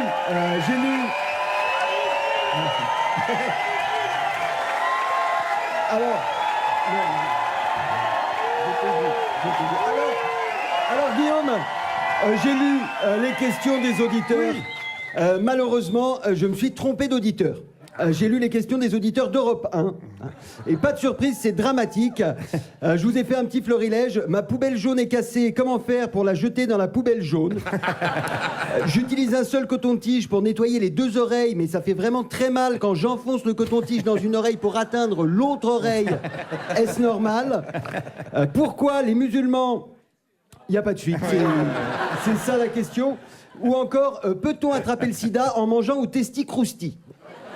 Alors, il y avait une seule question pertinente. Pour l'amour du ciel, comment change-t-on de station sur l'autoradio d'une Clio 4? Alors, évidemment, je ne vais pas pouvoir répondre aux questions des auditeurs de toutes les radios. Donc, pour qu'il n'y ait pas de jaloux, j'ai décidé d'inventer les questions. Et aujourd'hui, c'est Violaine qui nous écrit de Saint-Roustan. Saint-Roustan, où s'est abattue depuis 3 jours une vague de chaleur sans précédent. Cet après-midi, le mercure affichait 44 degrés et le Novotel 46.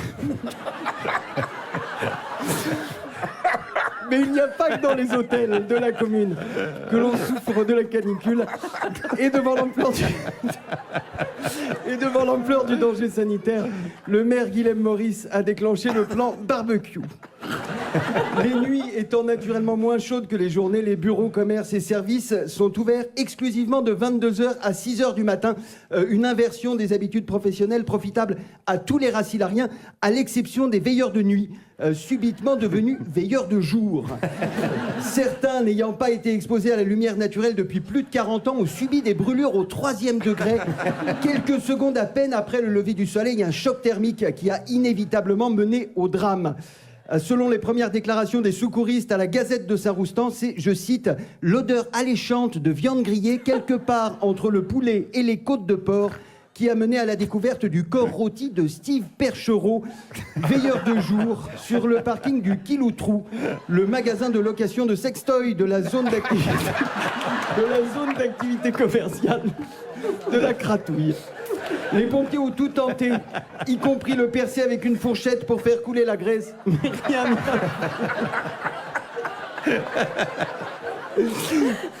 Barbecue n'était peut-être pas le nom le plus adapté pour ce dispositif anti-canicule, a reconnu Guillaume Maurice dans son touchant discours lors des funérailles de Steve avant de jeter une poignée d'herbes de Provence sur son cercueil. Au CHU de Saint-Roustan aussi, il est indispensable de lutter contre la chaleur. Le chirurgien clown d'hôpital Éric Lamprey l'a bien compris et tente d'assurer par tous les moyens le bien-être des malades avec par exemple des ventilateurs qui tournent à plein régime. Un vent de fraîcheur pour tous les patients, sauf les 8 en soins intensifs qui auraient probablement préféré que la seule prise électrique de leur chambre continue à alimenter leur respirateur artificiel. Le service pédiatrique n'est pas en reste, puisque tous les enfants se sont vus offrir par Éric Lamprey une limonade bien fraîche. Une idée simple et généreuse, mais malheureusement mauvaise. En témoignent les 18 embolies gazeuses qui ont découlé, la limonade en perfusion étant visiblement à proscrire. On le sait, les nouveau-nés sont particulièrement sensibles à la chaleur. Impossible pour Éric Lamprey de laisser un être sans défense dans une couveuse surchauffée. Son altruisme l'a donc poussé à placer la petite Alba, née lundi matin dans la chambre froide de la cantine de l'hôpital. Quand la maman a réclamé son nourrisson pour la tétée, le clown au grand cœur, jamais à court d'idées, l'a enfourné dans le micro-ondes à 900 watts pendant 4 minutes 30 sur la position décongélation. L'enfant a poussé son premier cri à 2 minutes 37 et son dernier à 4 minutes 29, juste avant le petit sting. Éric Lamprey a remis le bambin à la jeune maman, non sans lui rappeler les consignes sanitaires de base. On ne recongèle jamais un produit décongelé. Mais revenons aux questions des auditeurs et à Violaine qui nous dit « Bonjour, je suis vendeuse au magasin Kiloutrou dans la zone commerciale de la Cratouille. C'est moi qui ai découvert le corps de Steve Perchereau à l'ouverture du magasin vers 22h. Pourriez-vous, s'il vous plaît, transmettre mes condoléances et surtout mes excuses à la famille pour les morceaux de viande manquant sur le jarret. Impossible de résister à cette délicieuse odeur de grillé. Le message est passé, Violaine. Quant à moi, je reviens mardi. D'ici là, si vous avez des questions, posez-les à vos proches. Et si vous n'avez pas de proches, posez-vous des questions. Merci beaucoup, Pierre. Pierre-Emmanuel, qu'on retrouve en spectacle, en tournée à partir de janvier en duo avec un certain Aymeric Lomprey pour un spectacle qui s'appelle 1h30. On est toujours avec notre invité Marie Cosnet et on parlait de réalité et de fiction. Et là, c'est intéressant parce que Saint-Roustan, tout est vraiment très, très documenté. On a parfois l'impression que c'est de la fiction. Des faits. Et pourtant, c'est des faits. Il est 23h21 sur Radio Nova toujours. L'heure d'accueillir notre invité du jour, notre invité local. Il est président de l'association Défense des milieux aquatiques. Philippe Garcia est avec nous. Salut Philippe. Bonjour. Sois le bienvenu. Merci de votre accueil. Sois le bienvenu avec nous dans cette émission. Eh bien, tout simplement, première question dans un premier temps. Est-ce que tu peux nous présenter ton association Défense des milieux aquatiques, même si je pense qu'elle porte assez bien son nom? C'est sur les milieux aquatiques? Ouais, il y a un lien. Effectivement, le nom, c'est pas les statuts, mais en fait, on se bat pour que ça aille mieux dans toutes les rivières, dans toutes les mers qui nous entourent. C'est vaste quand même. Hein, c'est trop vaste pour un seul groupe de personnes, mais bon, on y va quand même. Et donc, on attaque tous azimuts sur tous les sujets qui passent à notre connaissance, quoi. Et alors, pourquoi j'ai voulu t'inviter à Navarinx? C'est qu'il y a un sujet où Navarinx s'appelle encore, ou en tout cas s'appelait, la capitale du saumon. Exactement. Est-ce que c'est encore le cas? Hélas, là, je crois que le titre historique, il est mérité, c'est clair, mais je pense que dans la réalité, moi, je suis très inquiet, quoi. Donc l'histoire qui se déroule sous nos yeux, elle est assez inquiétante. Oui. Alors raconte-nous pourquoi ça s'appelait la capitale du saumon d'abord. Alors, ça s'appelle la capitale du saumon parce qu'il y a eu tout simplement des championnats du monde organisés de pêche à la ligne. Ouais. Moi, quand j'étais gosse, ça me faisait rêver. Dans les années 60-70, je voyais ces énormes saumons en photo dans les journaux du coin. Mais on sentait déjà à l'époque que ça devenait de plus en plus difficile, quoi. Et c'était des spécialistes qui prenaient les poissons. Ils en prenaient encore. Ils en prenaient encore. Et la situation s'est dégradée en un demi-siècle. En fait, ça se passait assez vite, quoi. Et moi, j'étais des gosses et j'étais persuadé que ça allait mal se terminer, quoi. J'avais cette sensation. Tu le sentais venir, ouais. De toute façon, oui, il y avait des recensements et les populations chutaient, j'imagine. À l'époque, je ne savais pas. Il n'y avait pas Internet, il n'y avait pas de comptage. Je ne savais rien, c'est une perception tout à fait personnelle. Aujourd'hui, on sait la vérité. On sait par exemple qu'au début du 2e millénaire, il y avait, dans le seul bassin du Rhin, il y avait 100 millions de saumons. 100 millions de saumons. Ouais. Et à la fin du 19e siècle, il n'y avait plus que 100 000. Okay. C'est-à-dire qu'on les avait divisés par 1000 déjà. Donc aujourd'hui, on dit le saumon disparaît, mais il a déjà disparu il y a un siècle en fait. Et là, on compte les derniers. Et est-ce qu'on a une idée des causes? J'imagine que oui, et j'imagine qu'il y en a plusieurs, non? Oui, il y en a énormément. Ouais. La liste des causes est aussi longue que le trajet de migration de ces poissons fantastiques, là, qui, vous savez, naissent en rivière, descendent en mer, partent dans les eaux arctiques, font un tour immense, restent 1, 2 ou 3 hivers, et puis reviennent à la côte, pratiquement toujours dans la même rivière d'ailleurs, pour aller faire une seule chose, c'est se reproduire. Ouais. Et ils le font avec une telle énergie que 90% de ces poissons, bon an, mal an, ils laissent la peau. Hein. Et il y en a quelques-uns qui repartent à la mer. Oui, Emery qui est... Qui repartent à la mer. Et je peux vous dire que sur une série de 36 000 écailles qu'on a dans les banques françaises, il y a 4 poissons qui ont fait ça 4 fois de suite. Ah ouais, c'est vrai, on arrive à documenter ça. Oui, on le lit niveau de dans les précision. écailles. Mais c'est-à-dire, vous leur, enfin, comme pour les pigeons, vous leur mettez des... Non, pas du tout. L'écaille enregistre le milieu dans lequel vit le poisson. Et donc, sous le microscope, on voit des stries comme des stries de croissance d'un arbre. Et la scalimétrie permet, maintenant il y a aussi des outils qui permettent de le faire, permet de voir s'il est passé dans l'eau douce, l'eau de mer, l'eau douce, l'eau de mer. Okay. Et donc de comprendre son trajet. Et alors attends, on n'a pas parlé des causes. On a dit qu'on avait plusieurs, mais on n'a pas dit lesquelles. Alors historiquement, c'est très clair, ce sont les barrages. Les moulins, entre guillemets. Ouais. Dans le deuxième millénaire, on voit la population de saumon qui s'effondre pendant que le nombre de moulins qui sont installés augmente exponentiellement. C'est deux courbes en X. Mais moulin, c'est-à-dire barrage hydroélectrique? Oui, moulin, c'est donc on donnait pudiquement, mais ça veut dire tout, tous les seuils, tous les barrages, pour quelque utilité que ce soit, quoi, pour faire dès de la farine. Dès qu'il y a un obstacle, ça contrarie leur montaison et leur dévalaison. Okay. Voilà. Donc historiquement, ce sont les barrages, c'est absolument clair. Et ensuite, c'est rajouté dessus une exploitation intensive. 19e siècle, déjà, c'était bien avancé. Hein. Et donc, les saumons dont on parle au championnat du monde de Navarinx, c'était les derniers déjà, quoi. Ah ouais. Voilà. Et donc, surpêche, donc, alors, surpêche, oui, bien cause. sûr. Ensuite, il y a... Bon, la pollution, ça ne concerne pas tellement le saumon, parce que lui, il naît dans des eaux très en amont des rivières, qui sont en réalité assez pures. Ouais. Mais cette réalité est en train de changer, j'en parlais tout à l'heure si j'ai le temps. Mais c'est surtout ensuite son trajet marin qui est plein d'embûches. Parce que en mer, il y a une prédation, il y a beaucoup d'animaux qui mangent le saumon. Il y a des dauphins, il y a des orques, il y a des ours, il y a des phoques, il y a même un requin qui ne mange que du saumon d'ailleurs, dans le Pacifique, le requin saumon. Il y a des oiseaux qui mangent les petits saumons qui commencent leur vie en mer. Enfin, il y a tout un tas de prédateurs, mais il y a aussi l'homme, évidemment, par la pêche ciblée, qui a été interdite dans les années 83 dans les eaux extraterritoriales par tous les pays limitrophes de l'Atlantique Nord. Mais cette interdiction de pêche, elle n'a pas porté dans une zone internationale, qui est une zone en forme de banane, qu'on appelle la Banana Box, et qui se trouve à mi-chemin entre la Norvège, le Groenland, les îles Féroé. Et là-dedans, il y a une flotte de 130 très gros navires asiatiques qui pêchent avec le filet dérivant, c'est-à-dire exactement le filet qu'il faut pour attraper les saumons. Donc ils prennent tout ce qui passe, quoi. Ils sont suspectés de prendre tous les saumons qu'on a pu aleviner, nous, depuis des décennies. Ouais. Parce que depuis les 40 ans, on fait beaucoup d'efforts sur les programmes de problèmes qu'il y a en rivière, qu'on vient de citer très rapidement. Ça ne marche pas. Ça ne fonctionne pas, quoi. Et malgré tout ça, vous voyez bien ce qui se passe. L'alevinage qu'on a fait, par exemple, ce golfe de Pau, il a fait illusion pendant quelques années, bien illusion, puisqu'il n'y avait plus de saumon et les saumons sont revenus. Là, ça y est, ils sont en train de repartir, de s'évanouir. Est-ce que le réchauffement climatique a aussi un impact? Très clairement. Le réchauffement climatique, en fait, il affame tout le monde. Il diminue la biomasse de la production primaire. Il rend la vie difficile à tout le monde. Et à commencer par les algues et le phytoplancton. Et donc, à partir de là, toute la chaîne alimentaire derrière diminue. Il y a une perte de biomasse qui est estimée entre moins 10% et moins 30% selon le scénario du changement climatique qu'on va vivre.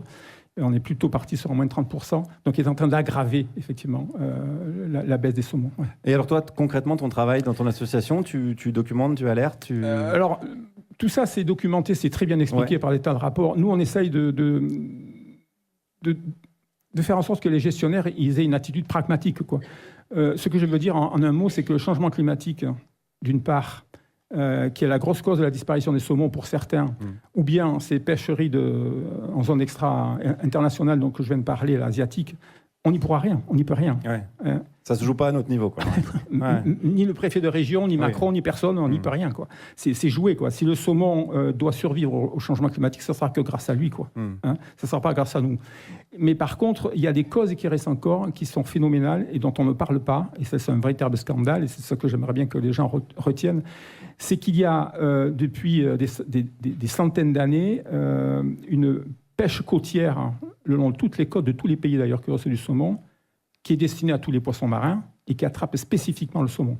Okay. Parce que le saumon, quand il arrive à la côte, il n'a pas un GPS comme nous, il n'arrive pas pile dans son estuaire. Quoi. Il arrive à la côte et après il allonge sur des dizaines de kilomètres et au nez, il va essayer de repérer sa rivière.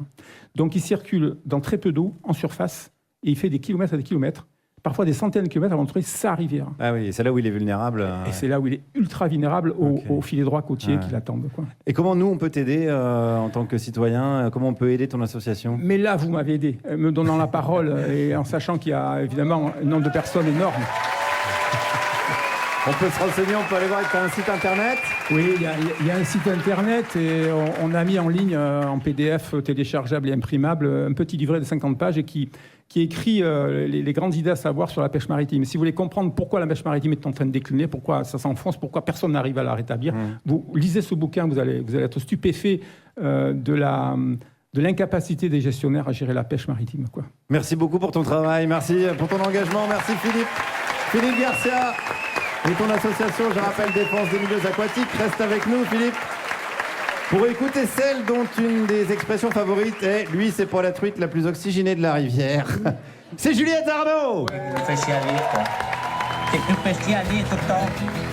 C'est un beau roman. Regarde Juliette Arnaud. En avant les histoires. Merci. Le saviez-vous, Navarinx est la capitale mondiale du saumon. Si vous ne le savez pas, c'est que vous venez de faire une micro-sieste de 10 minutes et c'est OK. D'autant qu'il est quand même 23h30 et que moi-même d'ordinaire, je dors depuis déjà 2 heures. Moi, ce qui me bute chez les saumons, c'est leur concept de vie. Dès la maturité, donc, ils doivent quitter la mer, remonter des cours d'eau douce pour s'y reproduire, bondir hors de l'eau, pour passer d'énormes cataractes de flotte, guidés par leur odorat, essayant d'éviter les ours, mais aussi les loutres, les pêcheurs, les barrages. Ceux qui réussissent ont alors la chance de vivre une orgie romaine. Après, faut aimer la sexualité orgiaque, puis la mort par décomposition. Et évidemment, ils n'ont pas le choix. Il n'y a pas de saumons qui se disent « Ouais, non, moi j'aime pas tant la sexualité que ça, je reste là, pépouze, je bois des bières en faisant des mots croisés. » Non, les saumons, ils n'ont pas le choix. Les saumons, ils remontent les rivières au péril de leur vie et s'ils réussissent, eh ben les saumons, ils en crèvent. Les saumons et Phèdre. Non, Guillaume, Pierre-Emmanuel et Émeric, Phèdre, l'héroïne de la tragédie, celle de Racine de 1877, ne remonte pas pour de vrai les rivières. Hein. J'attendais rien de vous, je suis quand même déçue. Donc, les saumons et Phèdre, parce qu'ils ont des vies tragiques. Phèdre n'a pas le choix, elle non plus. Elle subit son sang, elle subit son destin. Alors oui, c'est vrai, elle commet une faute, elle tombe amoureuse du fils de son mari.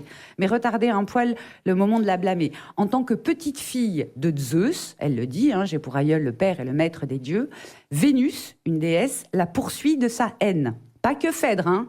Vénus, elle poursuit pas que Phèdre, elle poursuit toute la descendance de Zeus. Et au vu de la grosse capacité reproductrice de Zeus, j'aime autant vous dire que Vénus, elle est bien occupée, à notamment pourrir la vie de Phèdre. Et Phèdre le sait. Dans ses veines coule quelque chose qui l'a conduit inexorablement à remonter une rivière fatale et en pleine conscience, se sachant condamnée par avance. Elle dit, puisque Vénus le veut, de ce sang déplorable, je péris la dernière et la plus misérable. Phèdre, la saumone la plus glorieuse et la plus déchirante de la création. On va rester dans les rivières, mais on va quitter les saumons pour les truites. Une truite, la truite. La truite, c'est le titre d'un roman de 1964 de Roger Vaillant, qui a pour contexte général le roman L'envol du libéralisme sauvage, la mondialisation qui se prépare, et que Roger, mon Roger, il avait bien pigé. Au milieu d'un groupe d'hommes riches, il y a une jeune femme, Frédéric, la poissonne qu'on ne pêche pas. On veut l'attraper, mais elle glisse entre les doigts. Frédéric, cette jeune femme, elle est la fille d'un éleveur de truites. Et elle a comme elle des dents aiguës, mais cela ne se voit pas immédiatement. Le narrateur, la première fois qu'il la rencontre, Frédéric, c'est dans un bowling. Et voilà ce qu'il écrit. Elle a tout ce que j'aime chez les femmes, chez les bêtes sauvages, chez les plantes dans les fleuves. Elle se développe avec indifférence. Frédéric ne semble jamais participer au jeu de la séduction. Elle oppose à peu près tout et n'importe qui un front lisse, une démarche athlétique et un regard transparent. Peut-être même Frédéric est-elle réellement indifférente, imperturbable, apte à remonter n'importe quel torrent, n'importe quel rapide. Peut-être aussi peaufine-t-elle depuis son adolescence une arnaque pour faire déjouer les hommes qui veulent l'attraper, et même mieux, les faire payer au juste prix leur avidité. La truite, la féroce truite de Vaillant va contre le mouvement naturel des choses. Chaque remous la réoxygène. De là, mon épitaphe sera, pour ce qui est de l'oxygène, c'est plus la peine. Merci Juliette Arnaud.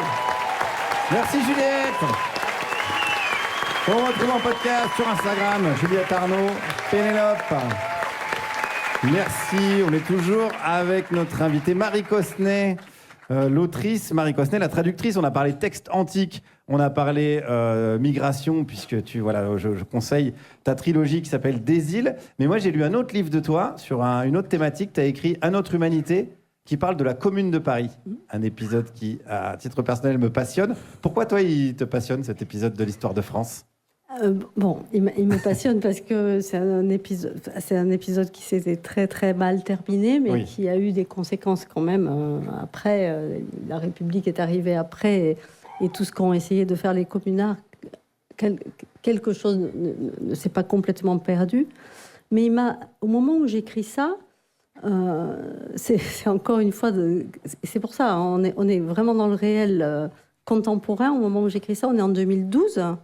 On a parlé de Sarkozy tout à l'heure. Fin de Sarkozy. Fin de Sarkozy et début d'autre chose. Et on se dit...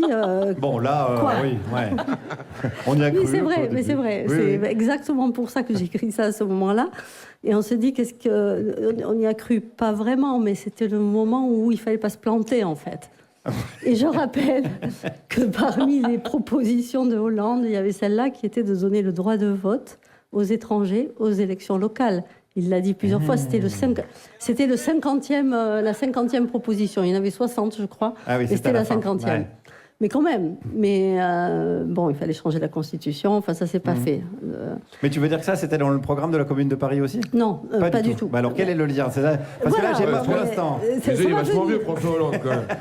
J'ai pas encore le lien François Hollande, Commune de Paris, qui est clair dans ma tête, je t'avoue. Ça va venir. Ok, je te laisse dérouler. Et donc, on est à ce moment-là que je juge, ou que nous jugerons, ou que nous sommes très nombreux à juger critique. Oui, voilà.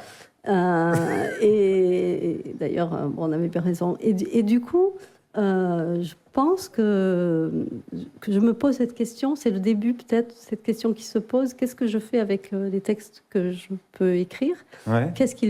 Quel impact dans le réel, voilà. Qu'est-ce que je dois faire, en fait ? Et je pose cette question qui a l'air morale, comme ça. Mais c'est vrai qu'à ce moment-là, la morale n'était pas... La morale qui d'habitude, la morale, c'est quelque chose qui est devenu de gauche, en fait. Ouais, la morale qui était... Ça a été longtemps de droite. Un concept de droite, vous avez parlé d'ordre moral, enfin, tout ça. Mais c'est aujourd'hui un concept qui devient de plus en plus un concept de gauche, parce que, pour plein de raisons, on pourrait... Donc, alors, on n'est toujours pas à la Commune de Paris. Non, mais on y arrive. Mais je ne lâcherai pas l'affaire, je te préviens tout de suite. Et donc, à ce moment-là, je me pose cette question de la responsabilité des écrivains, on va dire comme ça. Okay. Et on a quand même un exemple terrible d'une responsabilité des écrivains complètement absent. C'est le moment de la Commune de Paris. Voilà. Et c'est là qu'on va tous s'engueuler. Et là, on va tous s'engueuler, parce que Juliette Arnaud est fan de Zola. Ah il n'a pas été terrible. Zola, au moment de la Commune de Paris, énorme salopard. Est-ce que tu confirmes, Marie Cossenet ? Oui, Marie, elle n'a pas dit oui, mais elle a hoché la tête. Oui, mais il faut préciser, Marie, qu'il n'y a pas que Zola qui comprend absolument rien et qui écrit de la merde. Très mauvaise défense d'Émile Zola par son avocate. Alors, tous ces gens-là, alors les pires, c'est Flaubert, c'est George Sand, c'est... Théophile Gautier, c'est Dumas, enfin tout ça, le fils Dumas, pas le vrai Dumas parce qu'il connaît, mais c'est son fils. Enfin, presque tous en fait. À part Victor Hugo, mais on va en reparler. Ouais, enfin 2 minutes. Hein. Voilà, ça va vite, ça va vite. Mais sinon tous, et même ceux qui, comme George Sand, ont été impliqués en 48, par exemple, qui peut-être y ont cru en 48. Ont très peur en fait de ce qui arrive. Mais comment ça se fait ça, qu'ils tournent le dos à une révolte populaire alors qu'ils sont parce qu'ils sont bourgeois, enfin ils sont bourgeois en fait. Ils sont Je le savais, mais c'était une question pour toi. C'est vraiment pour te l'entendre dire en fait. Non, mais ils ont beaucoup trop à perdre en fait. Ils ont très peur, ils ont beaucoup trop à perdre. C'est pour ça, Émeric, l'augmentation, c'est non. Attendez, je comprends. Mais est-ce que c'est pas... On peut pas parler de Zola comme ça. Merde. évidemment, oui. Non, mais est-ce que c'est pas aussi, Marie, parce que justement, il y avait eu 48 et que ça... Il n'y a pas eu que 48, il y avait la guerre avec la Prusse en 71, on est juste après la guerre. Non, mais je veux dire, les écrivains, oui. Georges Sand, Flaubert, ils avaient vu que 48, ça avait bien... il allait se passer des choses, et puis il s'est rien passé, il y a eu un retour de roi derrière, donc c'est pas foufou, le résultat, il était pas dingue, peut-être ça les avait fatigués. Je crois qu'ils étaient fatigués. On cherche des raisons. Mais sans doute, et ça répond un peu aussi aux questions du début que tu me posais au début. On est en train de boucler la boucle. C'est que très certainement aussi, la notion d'écrivain ou d'intellectuel, mais je crois qu'on ne disait pas un intellectuel à ce moment-là, mais la notion d'écrivain d'intellectuel, c'est très français qu'il soit dans sa tour d'ivoire, en fait. Et il y a quelque chose de pas du tout pouvoir se reconnaître dans les gens du peuple. On les appelait les pétroleuses, les femmes de la commune, les communardes ou communeuses, on les appelait les pétroleuses, parce qu'on avait très peur qu'elles mettent le feu, en fait. Mais c'est exactement comme... Est-ce qu'on a été là au début, en tout cas, pardon, monsieur, au début des Gilets jaunes, on y a été? Non. On n'y a pas été vraiment. Et ben, c'est pareil, en fait. Sauf que les mots qu'on a posés là-dessus n'étaient pas violents, mais on y est venu. Mais au tout début, c'est vrai qu'il n'y avait pas énormément d'écrivains intellectuels au rond-point en train d'accompagner. On a eu Barbara Stiegler, notre dernière invitée, qui était sur les ronds-points. C'est vrai. Et plein d'autres exemples. Je caricature pas. Et puis Zola était mort, je pense, en plus. On peut pas tout lui foutre sur le dos non plus. C'est pour ça, arrêtons de dire Zola. Voilà, arrêtons de dire Zola. Mais ton texte, il porte sur un moment bien particulier, c'est la semaine sanglante. Donc vraiment, c'est l'histoire de la répression. Ouais. Et je me dis justement, là, parce que tu me poses cette question, j'y avais jamais pensé avant, mais c'est vrai que ce qui m'a beaucoup touchée, c'est pas intéressé, c'est plus que ça, dans la semaine sanglante, c'est que il y a eu toute l'identification des morts. Il y a eu des morts, c'est des masses, c'est un massacre, la semaine sanglante. D'ailleurs, on ne sait même pas combien exactement. On ne sait pas. On ne sait pas si c'est 20 000, on ne sait pas. Mais c'est un massacre, en fait, un massacre de masse avec les femmes, les enfants, les femmes, les enfants, etc. Et il y a eu des travaux, en fait, pour identifier aussi ces morts-là, pour leur redonner des noms, une histoire, un parcours, etc. Et je pense que ce que nous vivons aujourd'hui aussi, c'est un massacre de masse aux frontières. Donc il y a un lien quand même. L'histoire se répète, malheureusement. À nous d'être à la hauteur. Merci Marie. Marie Cosnet, reste avec nous. Reste avec nous jusqu'à minuit, jusqu'au bout de la nuit. Peut-être avec les démons de minuit, puisque c'est le choix musical de Juliette. Donc là, je pense, minuit, les démons de minuit, là, ça serait dans la thématique, quoi. Mais bien sûr. Ça tomberait hyper bien. Enfin, tout le monde serait content, en plus. Non, j'avais pas choisi les démons de minuit. En fait, j'avais choisi carrément autre chose. Et puis hier, j'ai appris la mort de la chanteuse Gesh Patti. Et oui. Et en 1988, j'avais 15 ans et je chantais Étienne, tiens le bien, sans comprendre un traître mot de ce que j'étais en train de chanter. Saint-Étienne, je crois que tu voulais dire. Maintenant, oui, mais Patti n'est plus là. Vous êtes toujours sur Radio Nava, la dernière, Juliette Arnaud, Aymeric Lomprey, Pierre-Emmanuel Barré, notre invité Marie Cosnet. On a parlé depuis 22h, puisqu'on reste ensemble jusqu'à minuit exceptionnellement ce soir. On a parlé de tes écrits. Mais on n'a pas encore découvert tes lectures. Et ça, c'est le boulot de Juliette Arnaud et de son célèbre questionnaire. Et je t'ai Très célèbre. Je t'ai demandé, Marie, quel livre t'étais restée de l'enfance. Tu m'as répondu Le pays où l'on n'arrive jamais, d'André Dhôtel, qui date de 1955. Il a eu le prix Femina à l'époque. Et il s'est imposé comme lecture jeunesse. Et ça, croyez-moi, ça se produit pas toutes les 10 minutes. C'est l'histoire d'un petit garçon, Gaspard, qui est séparé de ses parents, puis qui va chercher le pays de naissance d'un autre enfant. Aventure, péripéties, rencontres. Est-ce que c'est ça qu'on appelle un récit initiatique ? Je pense, oui. Je pense que... Enfin, c'est un livre que j'ai relu depuis plusieurs fois. Parce qu'il faut relire les trucs. Ah oui. Qu'on a aimé quand on était petit. Ah oui. Sauf Zola, parce qu'on l'aime pas. Qui a dit ça ? C'est toi, Guillaume. C'est moi, ouais. Pardon. Ouais, ça jette un froid quand tu parles de Zola. Unpopular opinion. Si tu nous entends de là-haut, mon zozo. Pardon, Marie, je t'ai coupé. Donc, tu l'as relu à l'âge adulte ? Oui, j'ai été étonnée des thèmes, en fait. Déjà, le petit Gaspard, il s'appelle Hélène. Enfin, on va peut-être pas spoiler le livre. Non, faut pas tout spoiler. Faut peut-être pas tout Bah, c'est trop dire. tard. Non, mais il y a d'autres spoils qu'elle pourrait faire et qu'elle va pas faire. Il y a plein d'autres spoils. Voilà.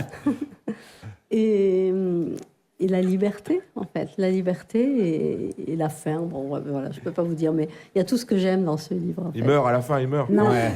À la fin, c'est un rêve. Il se réveille, en fait, c'est un rêve. Pas du tout. Est-ce que tu te souviens, pour que ça te reste de l'enfance, tu te souviens à quel âge tu l'as lu? Ouais, une dizaine d'années, je pense. Et tu le recommandes pour des enfants de cet âge? Ah oui, Ouais. très facilement. Et moi aussi pour les adultes. Hein. Hein, Émeric? Au lieu de ricaner comme un benet. Il s'est pris à fou rire tout seul. Oui, non, mais je Mais ne lis que Zola, moi. Mais personne n'a lu Le Pays où on n'arrive jamais. Moi, je ne l'ai pas lu. Qui l'a lu dans le public? Eh ben non. On est Moi, je l'ai lu en latin. Et oui, au moins.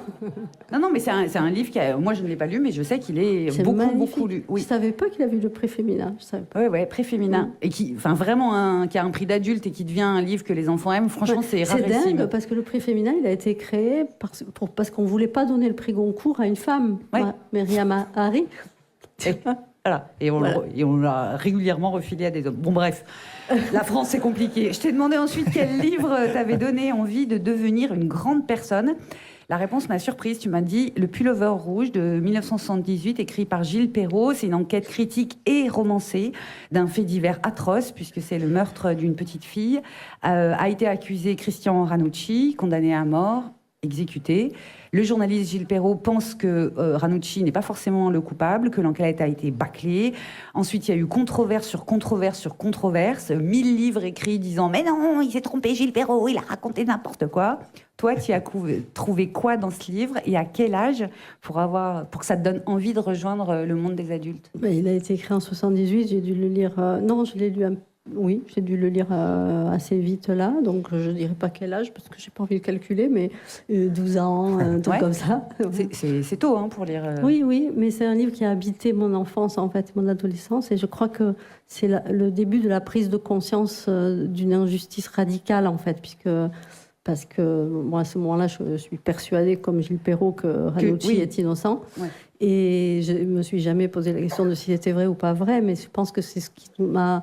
À cette époque, on est en 78, la peine de mort n'est pas abolie. Hein, donc je crois que c'est ce qui m'a extrêmement politisée, on peut dire.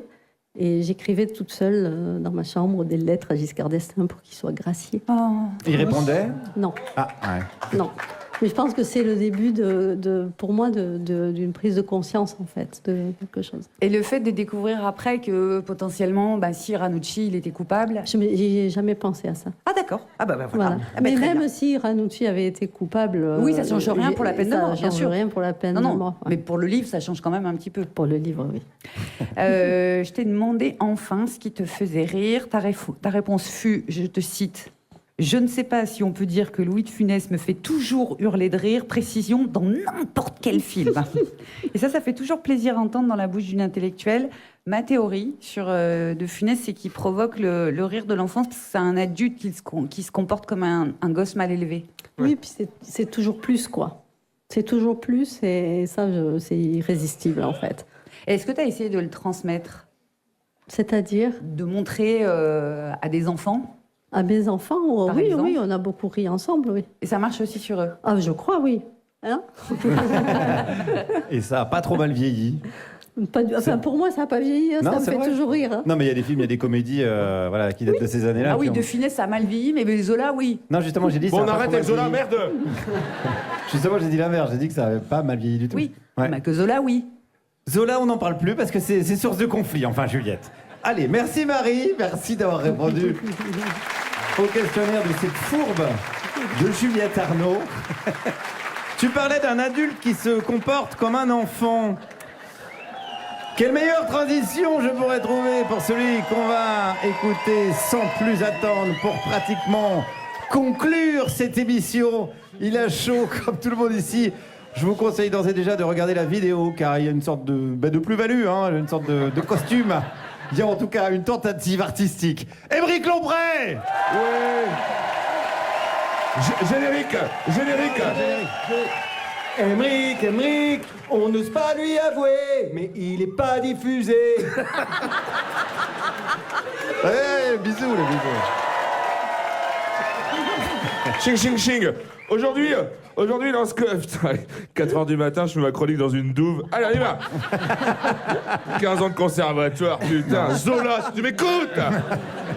Aujourd'hui, dans ce que vous ne savez pas sur l'invité, quelque chose de fou. Quelque chose... Mais non. Mais j'ai pas dit encore. Quelque chose de merveilleux et qu'on croit que c'est pas possible. Et en fait, c'est vrai. Car tout ce que je dis, c'est vrai, en fait. Sauf la fois où je me suis fait arrêter par la police. Et j'ai dit que j'avais pas bu. Et le policier, il a dit « Je suis de l'autre côté, monsieur Lompré. » Mesdames et messieurs, ce soir, devant vos yeux ébahis, Marie Cosnay était une mousquetaire. Mais non. Oui. Mais non. Oui. Mais non. Je vous jure. Impossible. Ching, ching, ching, ching, ching. Alors quand je dis mousquetaire, c'est le soldat, pas le magasin. On peut pas être des magasins, c'est pas possible. À part Armand Thierry, qui est à la fois une personne et un magasin. Ou encore Nature et Découverte, si t'as un prénom très bizarre. Pour l'instant, ça fonctionne bien, le costume. Bon, non, bien sûr, je parle des mousquetaires, les soldats. Et oui, nous savons tous que cette merveilleuse ville de Navarrenx est étroitement liée à l'histoire de Porthos, Athos et Carlos. Eh bien, sachez que la 5e mousquetaire n'est pas Albert, mais bien Marie. Et c'est une mousquetaire. Ouais. Ouais. Feminici, feminista, patriarcado. Plus connue à l'époque sous le nom de Marios, trancheuse d'aorte. Alors, petit rappel historique, qu'est-ce qu'un mousquetaire? Un mousquetaire est un cavalier armé d'un mousquet, d'où le nom, mousquetaire. Comme les carabiniers, qui sont munis de carabines. Ou alors les chevaliers, munis de chevaux. Ou encore les éducateurs spécialisés, qui, eux, sont démunis. Engagement maximum. Engagement maximum. Emmerich, s'il était plus à gauche, il tomberait. Les mousquetaires, au même titre que Le Cornu, Agnès Pannier-Runacher ou encore Aurore Berger, sont à la solde du roi. Tous pour un pour tous. Entendons-nous encore dans les travées de ces remparts. C'est trop bien fait, là.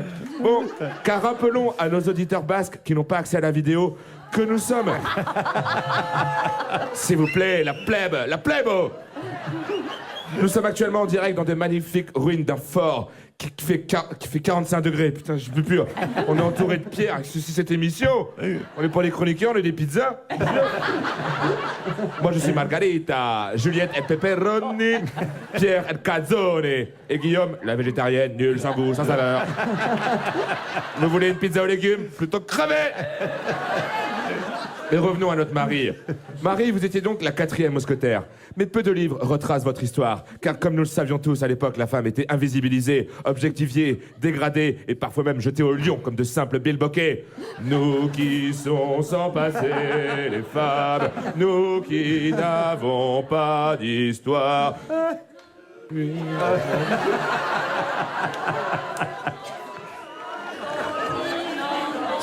Engagement ultime. Emmerich, le roi de... Simone de Bavoir, j'entends ton nom. Et pourtant, Marie a de nombreuses fois mérité sa place dans l'histoire, car elle a sauvé de nombreuses fois... J'aurais dû prendre un synonyme. Car elle a sauvé le roi de bien des galères et des émouises. Le roi n'avait confiance que 4 autres, puisque c'était des mâles. Bouh. Mais... C'est parce qu'il y a des moustiques. Bon. Je fais ma chronique devant un papillon mort. Je m'en ai plein le cul. Bon. Il n'est pas mort. Il est mort. Bon, alors. Écoutez l'histoire, mes moussaillons. Plusieurs exemples me viennent en tête. La bataille des Ardennes, Marignan, ou encore le traîtrise de Ravaillac. Wow. Où in extremis, Marie, munie de son mousquet de dragon, est intervenue, tranchant la gorge de ce dernier, qui voulut en finir avec la royauté de l'histoire. Nous retiendrons que le nom de la victime et du meurtrier, mais c'est bien celui de Marie Cosnay, qui sauva l'homme et la liberté. Mais sachez qu'aujourd'hui, Marie Cosnay, nous réhabilitons ton nom, sauveuse de la France et de la liberté. Faites du bruit pour la mousquetaire de la France. Marie Cosnay. Emmerich Lompré. Merci beaucoup, Emmerich. Pour retrouver en spectacle et en costume, j'espère. Oui, il y aura des costumes. Il y aura des costumes à partir de janvier, on l'a dit, en duo avec Pierre-Emmanuel Barré. 23h56, qu'on est presque demain, techniquement. Marie, t'es encore avec nous, il nous reste quelques secondes. Le temps de te poser, allez, quelques petites dernières questions. Pierre-Emmanuel, on commence par toi. Marie, tu parles tout le temps des migrants, tu as écrit des chroniques sur les migrants, 3 livres sur les migrants, on a l'impression que tu penses qu'à ça. Est-ce que tu serais pas mieux à chroniquer sur CNews? Très bonne question. Marie, t'as le droit à des jokers. Hein.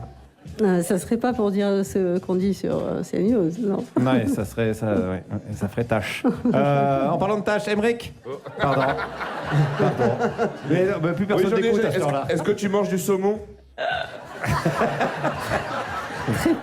Très peu, parfait. Juliette. Marie, tu pratiques la relecture et la réécriture. Si tu écrivais la suite du Rouge et du Noir, qu'est-ce qu'elle deviendrait? Mathilde. Ah, Mathilde. Je sais pas, mais j'aimerais réécrire le moment où elle tient la tête de Julien sur ses genoux. Je voudrais réécrire ça. Faites couper. Fais-le.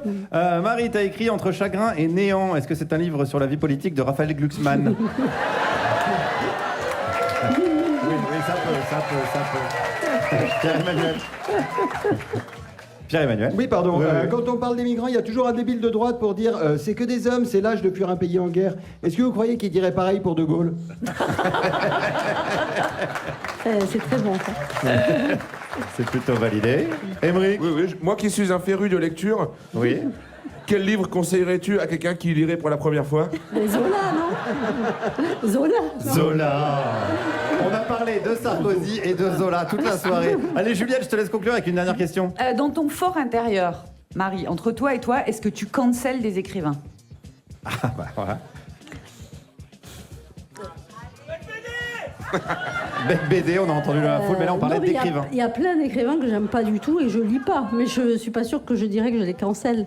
Je les aime pas, je les lis pas. Oui, c'est entre toi et toi. Oui, c'est entre moi et moi. Impeccable, on finit sur une parole de sagesse. Merci beaucoup Marie Cosnet d'avoir été avec nous pendant ces 2 heures. De 22h à minuit, c'était inédit. On conseille tes nombreux ouvrages, notamment Des îles, on en a parlé, et À notre humanité. Merci à Philippe Garcia, son association Défense des milieux aquatiques, d'avoir été avec nous. Merci à Pierre Divertito, que vous retrouvez en spectacle, notamment au Festival d'Avignon. Merci et faites du bruit, un maximum de bruit pour toute l'équipe de Navarinx, qui nous a si bien reçus. Et je vais tous les citer. Alexandre, Anne, Anne-Marie, Arthur, Baptiste, Côme, Emeline, Emma, Étienne, Fanny, François, Françoise, Frédéric, Géraldine, Henri, j'en suis pas à la moitié encore. Jacques, Jeanne, Jean-Louis, Jessica, Julie, Camille, Laure, Margot, Maris, Marjorie, Maëlys, Mickaël, Nadine, Nancel, Natacha, Noémie, Nora, Patrick, Pascal, Pierre, Renaud, Serge, Simon, Solal, Stéphane, Tanguy, Tino et Valerio. C'est bien fait. La compagnie des écharpes blanches, faites du bruit pour eux. La plus grosse, la plus grande compagnie qu'on aime. Et merci pour le prêt du costume d'Aymeric Lompré. Merci à toutes les équipes techniques de Radio Nova, Fred, Quentin, notre réalisateur Malo Williams, accompagné de Lulu, Mathilde et Julien à la technique, Théo Loris, Cantis à la prod, Mano, Ninon, Yona pour la com, Malika, Germain pour les partenaires, Terence au merchandising, Frick Studio pour le générique, Christian pour la prod musicale, Colline, Élise, Sébastien, Bastien pour les réseaux sociaux, les équipes vidéo de Goodway, Benjamin, Alban, bon anniversaire, et Tristan, notre rédacteur en chef, Ramzi Assadi, et Aymeric Lompré, Pierre-Emmanuel Barré, Juliette Arnaud et Guillaume Ruy. On se retrouve samedi à Mazères-sur-Salate, en Haute-Garonne. D'ici là, amusez-vous bien, résistez bien à la chaleur et à ce qui la cause. Adieu et vivement la dernière. La dernière tournée. Nova. Radio Nova, la dernière tournée. Rendue possible par Enercop.